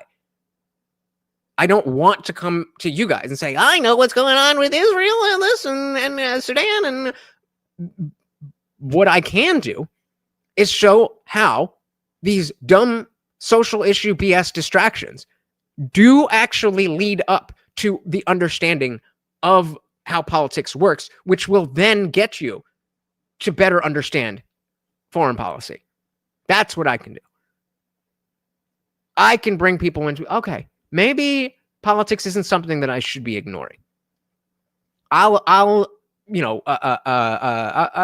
it to the smarter people, the people who have been doing this longer, to be the experts. I've never once claimed to be an expert on anything besides this Christianity thing. My specific idea that we need to espouse Christian values without the adherence to the truth claims. That I know. Everything else, I do not know. But I'm certain, near certain, that if we keep bickering, then more people will get involved in the conversations that do matter. So I don't disagree, but, there's a point. Manuel said, I believe, but I'm getting him to go with it is a long wait for a train that isn't coming. Maybe it is. I never said it isn't coming. It ain't here yet. Frank said it matters because the best pathway to self-realization and the ennoblement of being is to posit the highest good that you can conceive of, then commit yourself to it. So pragmatism matters. So what if I can posit a highest good that is better and higher than your good? What is best for society should be key, not what level of confidence you have in a hypothesis subjectively. So then I will bring you back to what you said earlier about benefiting society. Do you think it benefits society for half of the country to say, I don't believe in God, so I'm going to throw away all Christian values? If so, then proceed as you have been. But if not, then maybe you should slow your roll. There you go. There you go. We're going to have a dope-ass after party tonight. We're all in the same boat, even the super ultra wealthy or super ultra religious. God is in all living things, and God is infinite in power and potential. Is not God all people? Not all people have infinite power as a proxy. I don't know. It'd be good to, do some science here and actually figure out what the fuck we're talking about. Nick said, I can't convince myself that there is a God. Neither can any of us. I know. I've tried hard to convince myself. I said, shit, me too. Others have tried hard to convince me. I said, shit, me too. And I'm just not convinced that God exists. That's it. There's no ideology. There's no worldview behind that. Just, are you convinced? Not yet. That is atheism. There is no other thing. Okay, define God then. Go ahead and define God. This is why I maintain my agnosticism. Because maybe a God does exist, but I don't know what you mean when you say this. You may as well say a blue blah obviously exists. Maybe I don't know what a blue blah is. So if you can define God, then we can have a discussion about whether or not it exists. But I don't know what you mean by that word.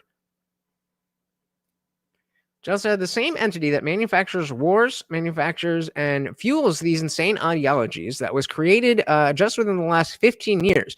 Wall Street is the biggest supporter of identity politics. That is why we call out the woke right, because just because you have right-wing positions doesn't mean that identity politics and calling everything bigotry that you don't like is good. Disagreement party in the modern political left, and so I don't think you can separate the two. And my only disagreement, it wouldn't be disagreement. Okay, so then how can you prove that eternal uncaused prime cause and immaterial form of pure awareness exists? And on any, I don't think anything as far as our precepts is on the methodology. There's a big reason that Gen Z has become more conservative. And a big reason for that is that people like myself and people like Charlie Kirk and a lot of people who sort of spearheaded this, we were no longer concerned with offense. The church was very feminized and very concerned with keeping the tithes in because women brought their kids to Sunday school. And you know what? We don't want to offend anyone. And I think being curt, but honest and blunt and having a backbone has resulted in a lot more headway than this sort of agape love Christianity. I agree. The versions of Christianity that we see are extremely watered down, and they only exist because you people maintain that is the only way. And because it doesn't fucking fit in this society, then we've got to keep broadening and broadening and broadening and broadening what Christianity is. And now it doesn't fucking mean anything. It just does not mean anything. And it doesn't mean that you don't love people. Right. But this conversation, I used to get more letters from Christians when I would start this exact kind of thing saying, you know that's going to offend people. I don't give a shit. No, and I don't think it's wrong necessarily. I think that it would just be more helpful to, I guess, kind of tackle what I see as the root cause of all of this in the rise of atheism. Because at the end of the day, if we just treat the symptom, right, it's what the welfare state did, right? It treated the symptom. Sure. But if we don't tackle the problem, if we do both at once, I think it's great, right? Yep. We say, that's what I think. We need to do both at once. I mean, so I suppose the inherent statement, because I do see a lot of political violence on the left, that statement is not necessarily wrong. I just don't think it's the whole picture. And I think the accompanying statement must always be made that this political violence and hatred comes at the root source from the idea that we don't have a God, there's no objective morality, and that there's not, but what's resulting in that ideology and that hate. Because I agree with the root cause of it. The problem is, this kid gets it. This kid gets it. This kid gets it, and you don't. What does that mean? The problem is you can't argue that with someone who simply rejects the precept of God. In other words, you have to meet them on their territory. You want me to prove time? So we have these things called seconds, which we measure. And we can measure as a period of that time.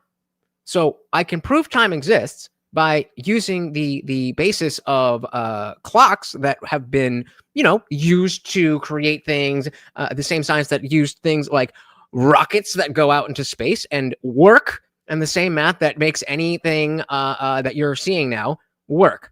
So yeah, I can prove time exists. And gradually pull them over to this concept where you can get them to agree. And I'm kind of good at this. You can get them to agree on some terms, for example, political violence. You can get them to agree on certain policies and then ask the why. For example, I sat down, my favorite changed my mind that ever. Right. So can nothing change?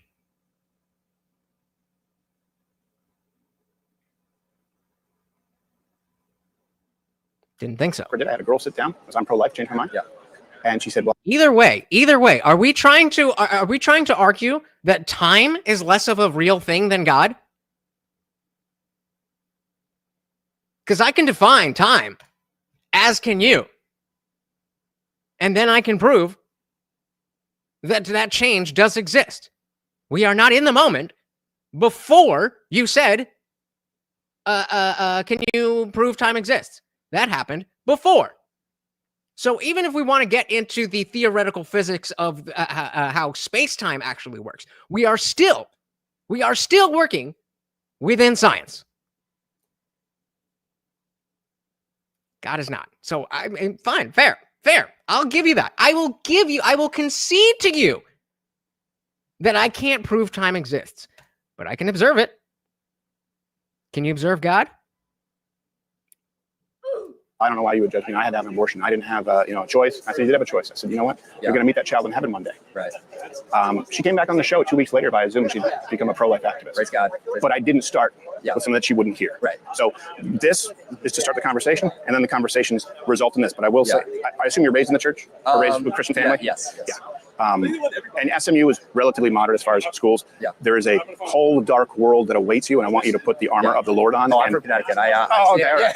There you go. Plus, you got the McMahons there. They do. Right. Okay. So fine. No, I get you. Fine. So then we can't prove that time exists, but we can operate as if it does. And there is, I do know that actually. And we can operate on the shared definition of what time is. That is not how God works. You have a definition for God. He has a definition for God. He has a definition for God. Some hippie said, God is love, man. Someone in here said, God is all of us. God is the universe. So you get 10 people in a row, unprompted, to agree on the definition of God. And then we can have this conversation. Because fine, I can't prove time exists. But I can observe it, and I can get people to agree on what it means. So when you do that with God, then we'll come back to this. All right. And this is true. There's no such thing as cold. It's just lack of heat. I'm from Connecticut. Okay. All right. There you go. Plus, you got the McMahons there. They do some weird stuff. All right. Well, was it Andrew? Yes. I know this is unconventional. Is it cool if I trade with you real quick? Yeah, absolutely. We've done that several times. Yeah, we're not going to do that. All right. So since you guys were so generous, and of course the goal was met. Did I put that in there? I didn't put met, but that doesn't mean it's over, guys. That doesn't mean it's over. Remember, every $2 is another push-up. So we'll see what our boy with the glasses here has for us. There's a whole bunch of other programs and everything ad-free. Let's go on to this next subject. Chris. Wake Up Mind said, God is observed, usually on Sundays, sometimes Wednesdays or Saturdays. It depends on the particular philosophy and the particular God that one is interested in. God is a placeholder for divinity. Okay, cool. So can we define divinity then? Frank says, quote, we can operate as time does because it benefits us to do so. I suggest belief in a higher purpose that is uniform and collective is better for society. So do I, Frank! So do I! But Christianity is not that shared belief. That is the fucking point. It doesn't matter how much you believe it. It's not shared unless it's shared. Tougher. Chris. I don't know how familiar you are with what this series is, but first time hearing that so much. I know the memes. So, I didn't see that one come. As far as what did he say? Okay, so much. I know the memes. So, I didn't see that one coming. As far as when it happened, I was like, oh, it was just me at a table. Yeah. I saw the meme, and then he said, I didn't see that coming. Like, got it. I'll tell you what it's not. It's not clips and reels and shorts and dunks and gotcha and clickbait. Prove it. Prove it. Because you gave a definition as to what God was. A being. Where was it, right? Eternal, uncaused, prime cause. So then to say that this is that, then one, you have to know what it is that he experienced. And two, you have to have some reason to believe that that experience is connected to this. You're just making logical leaps. And it's so frustrating, Frank, because I know you're intelligent. And I know that in any other fucking topic, you would see the lack in logic. But your dogma blinds you. That's what dogma does. Whether it's that your dogma is the state, or whether your dogma is Islam, Christianity, Judaism, or any of the other things. If you are not willing to question the bedrock of your beliefs, then you are dogmatic, and that can only lead to bad things. There is no way to have good men commit atrocities without dogma. The only way. I'll tell you what it's not. It's not clips and reels and shorts and dunks and gotcha and clickbait. If this conversation is productive and we're both having it in good faith, it'll be uploaded in its entirety contextually. Why isn't Christianity the shared belief? Because we don't share it. I would think. You don't have to wait. I'm done already. A shared belief is a claim that is believed, and that belief is shared. Over half of the country does not believe what you believe. Now, I would argue that very, maybe like 3% of the country actually believes specifically what you believe. But less than half that say that use the same words don't even share it.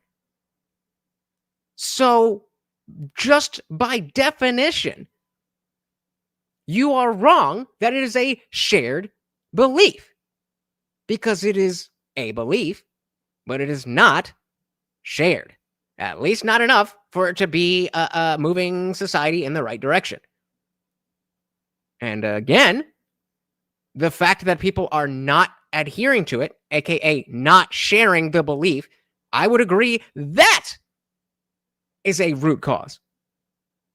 But just sharing a belief that you don't believe in is not an answer, because people aren't going to do that. You know how on paper you could talk about like, well, we have so much money and the billionaires can just pay and everybody will have money for everything. That's what you sound like. That's what you sound like. Well, if everybody just believed exactly what I believe, that's not how humans work. Sorry. Conversation is productive and we're both having it in good faith, it'll be uploaded in its entirety contextually. It's an opportunity for us to rationalize, to reason our positions on what are viewed as controversial topics. So before I get to the premise, and by the way, you can take this if you want. We always make the sources publicly available. So if you just take that, that's yours, the QR code, you can go check the references. And fact check me in case I'm lying to you. Because people, I don't know if you know this, people in media do that shit. Hey, follow me on X. If you are not following me on X, click or scan or however that thing works, and you will follow me. Could you do me a favor? And just so we agree, kind of read this: political violence, terrorism. This is defined by the current sources being cited out there. And I'll summarize it for people watching. Hopefully we find common ground on the idea. Political violence is when violence is used as a means to a political end. So let's say you vote Democrat and you accidentally hit someone with your car today. Who happens to be a Republican. That's not political violence. Absolutely. But if you go, I'm going to get me a Republican, that would be political violence. We agree? Yet again, we have the false dichotomy. There is not only Christianity or atheism. I don't know if you know this, but there's other ways to think. It is very close-minded to think either this one or that one. Weren't we making fun of somebody earlier in the stream for thinking exactly like that? And now, here you are doing it.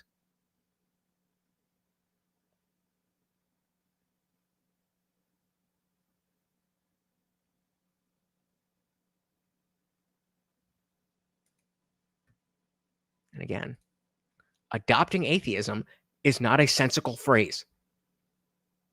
Atheism is not something that you can adopt.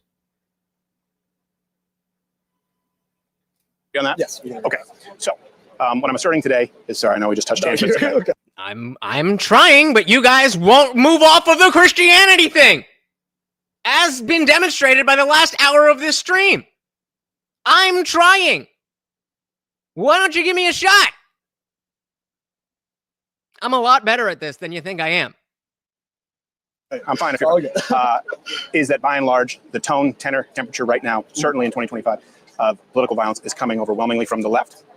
And I think this leads nowhere good unless the course corrects. If you disagree, you're welcome to change my mind.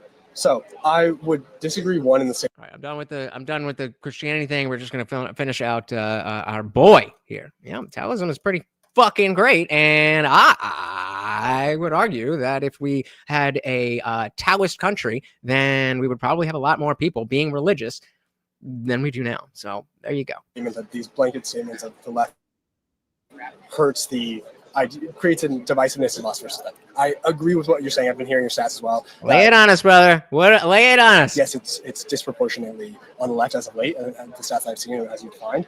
I think. So you agree with that? I agree with that. Well, would it surprise you that a lot of people don't agree with that? They say, well, there's more violence on the right. That's the talking point. However, even if there is more violence on the right, or even if there is more violence on the left, I think violence as a whole is a problem. But I think you're also going to have violence as you radicalize groups. Regardless. Sure. May I address that? Just because we are a little bit tight for time right now, I apologize. Totally and I hear about radicalizing a lot. Always, baby, always. After every single stream, guys, don't forget that if you are a member, then or if you've been grandfathered in to the Discord server, then you have access to the full thing, including the after party. And if you're not, then all you got to do is click the pinned link before the stream is over, and you get access to all of this. If you guys are enjoying the show, the party rages on 24/7 over in our Discord. The link is pinned to the top of the chat and is absolutely free to join 24/7. We're in there hanging out, having a great time. And guys, it is absolutely free. However, if you are a member of this channel here on YouTube, you can scroll right below that video and hit that join button. Starts at $2.99. There's a few different tiers, but $2.99 will get you in. It gets you members only live streams here on YouTube, all that other good stuff. But it opens up the full Discord server. So we've got the free chat that is open to anyone. Anybody can join and talk. But as you can see, that is just one of our channels. There's a bunch of different channels here, including our Disciple chat for members only, our Word of the Day watch party, where we're talking about all this stuff. And of course, we have the voice channel here, where we are hanging out at this moment in the after party. We are hanging out at this moment. Shout out to everybody in the Discord server. Say hello and tell them to come and join. Hello, come and join. There you go, guys. Simple as that. See you there. And again, members only, but click that link. I will see it. I will give you the permissions, and I have a feeling it's going to get a little spicy tonight. Someone always got to throw in the towel, baby. Yeah, if you guys are if you guys have been in the Discord since before, then even if you're not a member, you should still be a member to support the cause. But as a thank you for being an early supporter, you are grandfathered in, and even if you don't ever give me another dime, you are indeed an OG. We got John Castle in the building. Welcome, welcome, welcome to the party. Yeah, I mean, just because we hit the goal doesn't mean there's not more push-ups to be done, guys. Every donation comes with a treat, and every $2 is another push-up. Welcome to the party, brother. We are a little bit tight for time right now. I apologize. And I hear about radicalizing a lot. And by the way, the reason for that is, I can fit it on a sign, and then I provide the context when we sit down. So I'm matching the rhetoric of the left, right? They say the right commits more crime. I go, well, no, actually, the left is violent. But then I think I explain it contextually. We hear about radicalizing a lot. So, and I think that does happen. Hey, there he is. There he is. Grandfathered in and becoming a member anyway. My goodness. Thank you so much. And then Morty gets another treat. Shout out to Midmost Mark becoming a disciple. Thank you so very, very much, sir. But then I think I explained it contextually. We hear about radicalizing a lot. So, and I think that does happen. I don't think it's possible to be in a right-wing echo chamber because all of media, all of Hollywood, all of mainstream press, these institutions in academia lean heavily left. I think some people can silo themselves off, but still, people on the right are more aware of the positions on the left than vice versa. But we hear about radicalizing. Let me ask you this. Okay, you disagree with that? But let's assume somebody's watching all the right-wing channels. Okay. Is there anything that you can think of more radicalizing than a moderate conservative who sat down and spoke peacefully, being politically assassinated as an act of terrorism in cold blood, and then gleefully celebrated thereafter when we tried to host peaceful memorials to mourn the death of our own, showing up, attacking, desecrating, spitting at every single vigil and memorial, and then blaming the right and saying we need to tone down the temperature? In other words, if you're a young conservative who watched Charlie Kirk, or could have been me, by the way, sitting in that chair because there have been many attempts, I don't think there's anything on earth that could be more radicalizing than that, because the left still kept blaming the right. They didn't take the off ramp.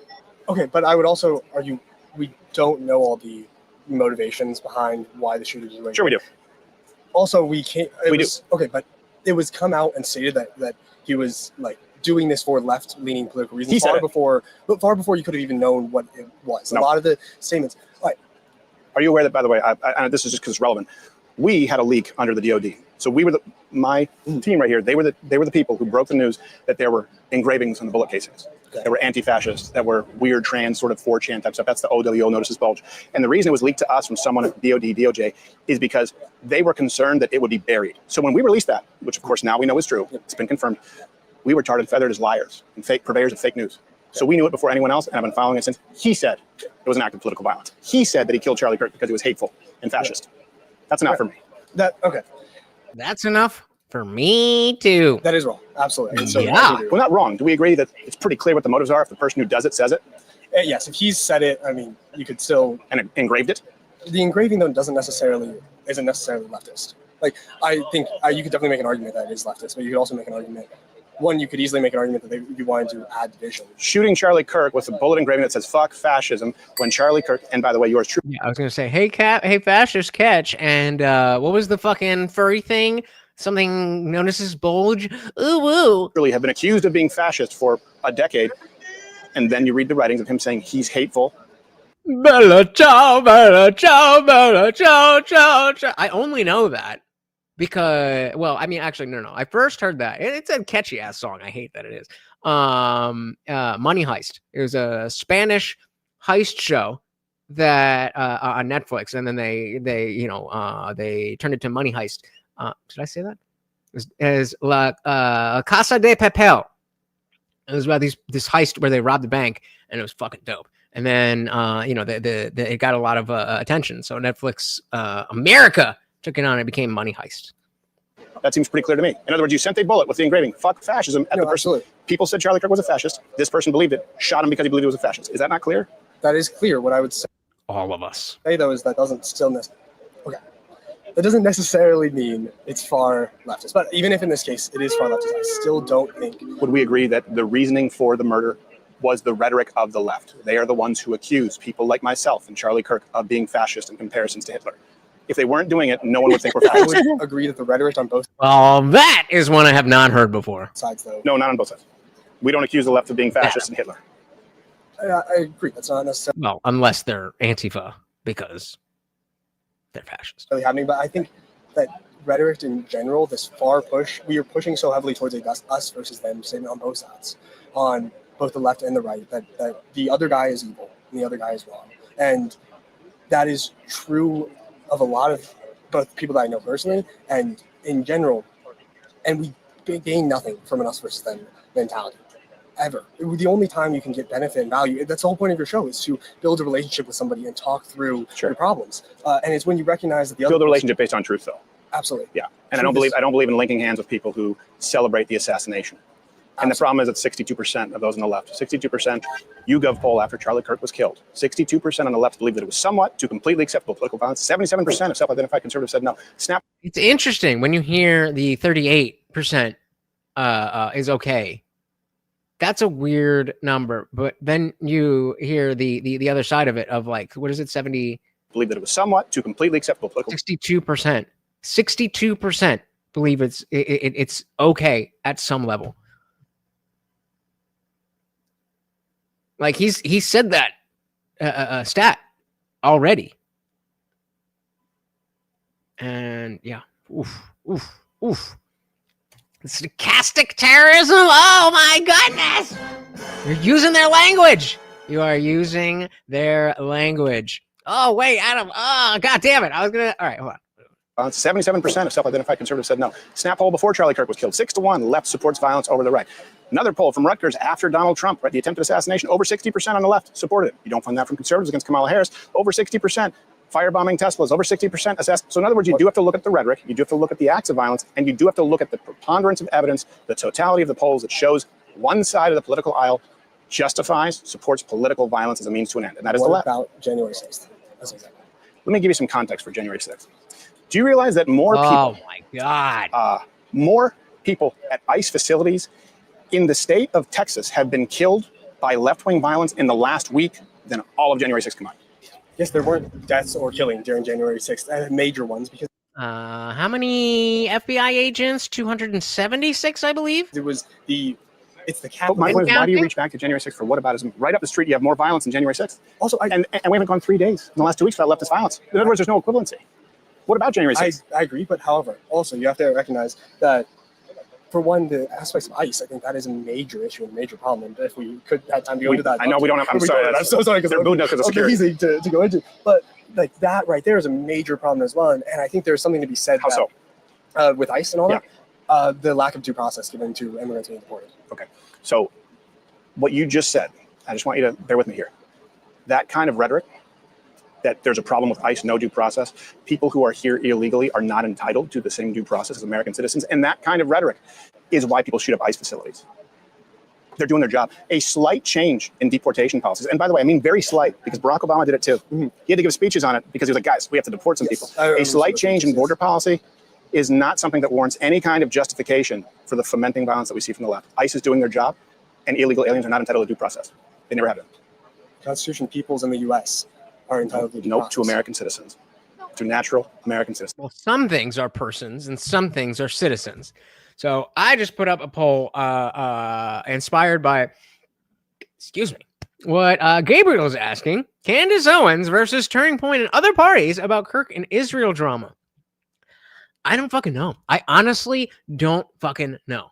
I mean, I've definitely, it wouldn't be beyond what I would expect from Candace Owens to just kind of be, you know, just going down the rabbit hole because she can do it.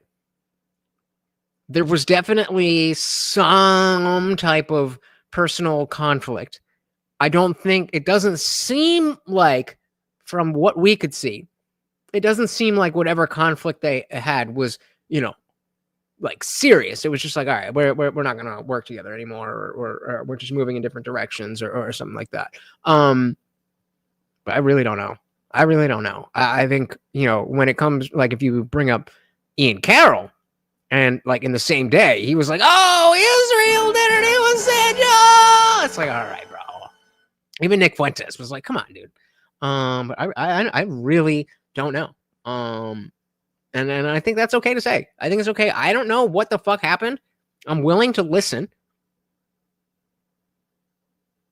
But also, it definitely kind of seems like she might be milking a little bit. I don't know.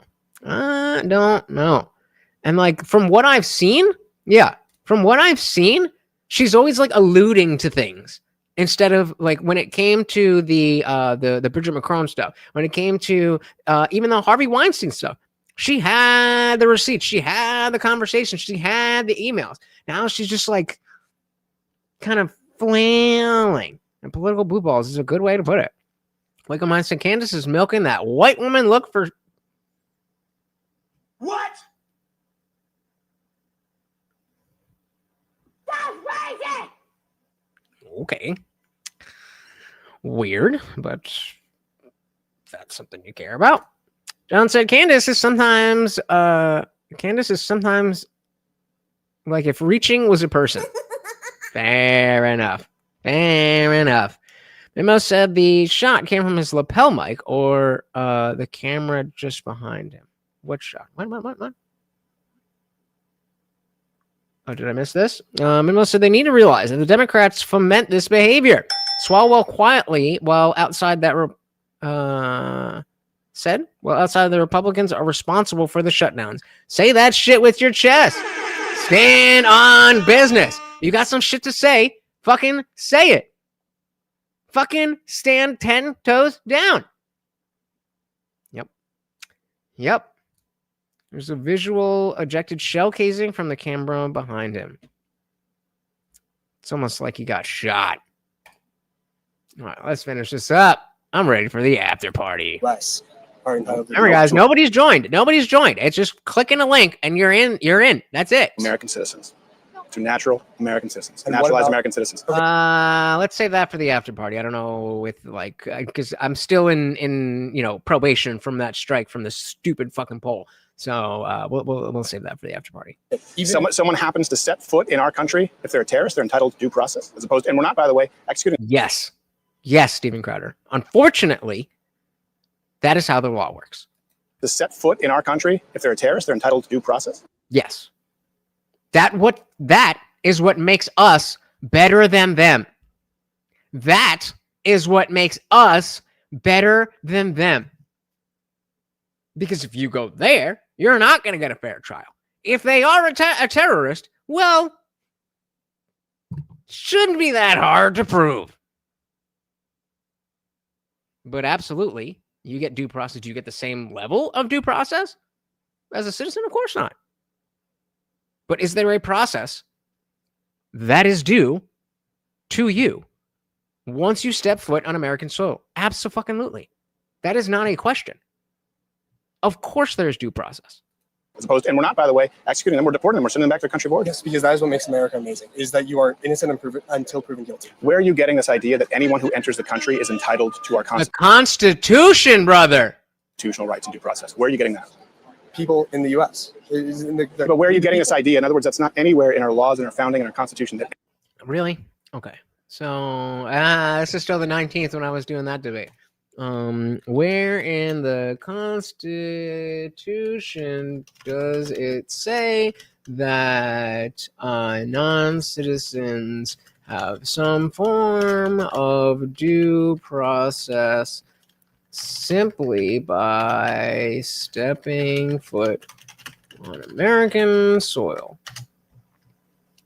And we know we're going to get the most liberal answer we can. The Fifth Amendment. No person shall be deprived of life, liberty, or property without due process of law. It doesn't say citizen, says person. The 14th Amendment.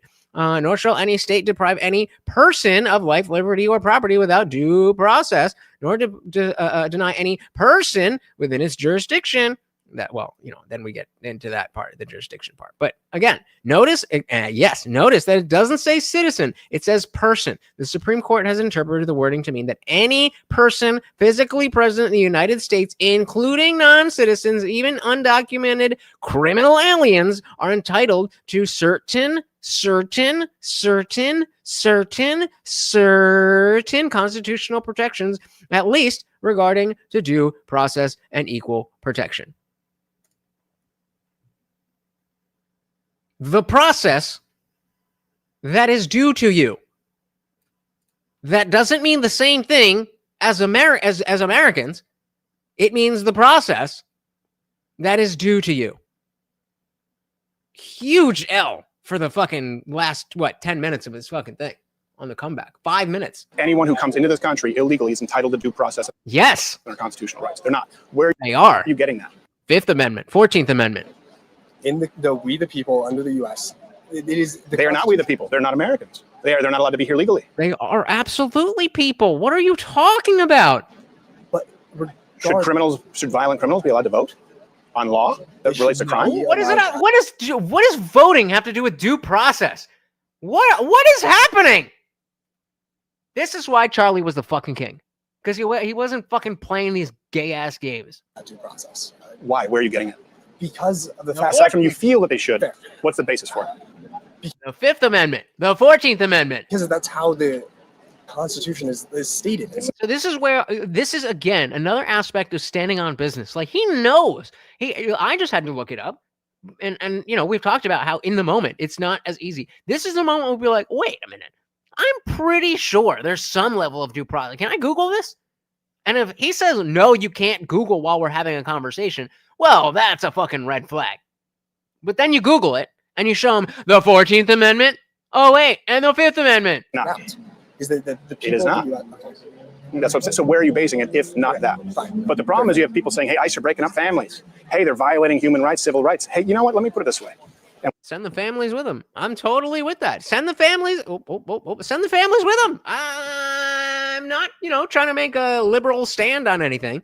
You're just wrong, Crowder. Well, you have to get. If I believed that Joe Biden, if I believe what the left believes about Donald Trump and me as a voter, if I believe that Joe Biden was rounding up and killing white Christian men, I would think it would be more about branding, but whatever you got to say. Than me as a voter. If I believe that Joe Biden was rounding up and killing white Christian men, if I believed that Joe Biden was a fascist, if I believed that Joe Biden was committing genocide, if I believed that Joe Biden was doing all of this, would strip us of all of our foundational, fundamental rights, and would never relinquish the reins of power or have a democratic election again, I'd be in the street with a gun.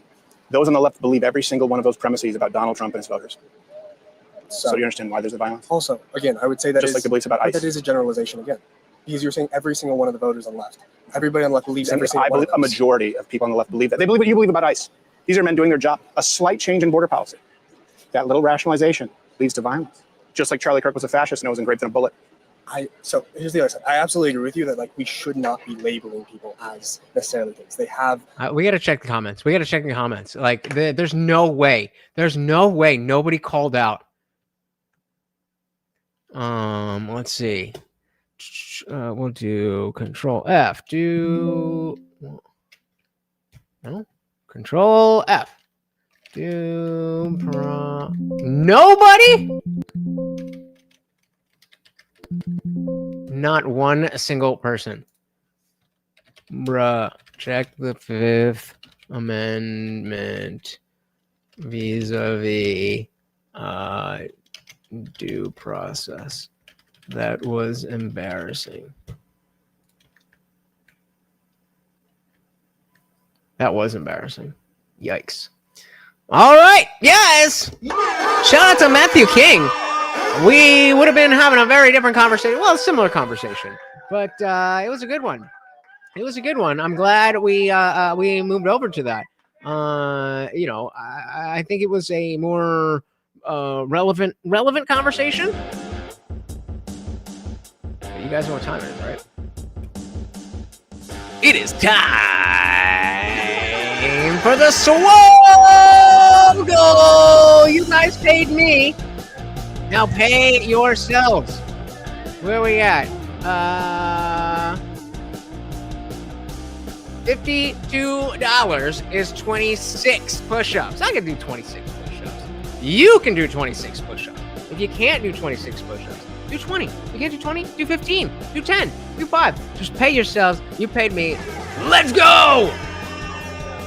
26 push-ups. Let's do it.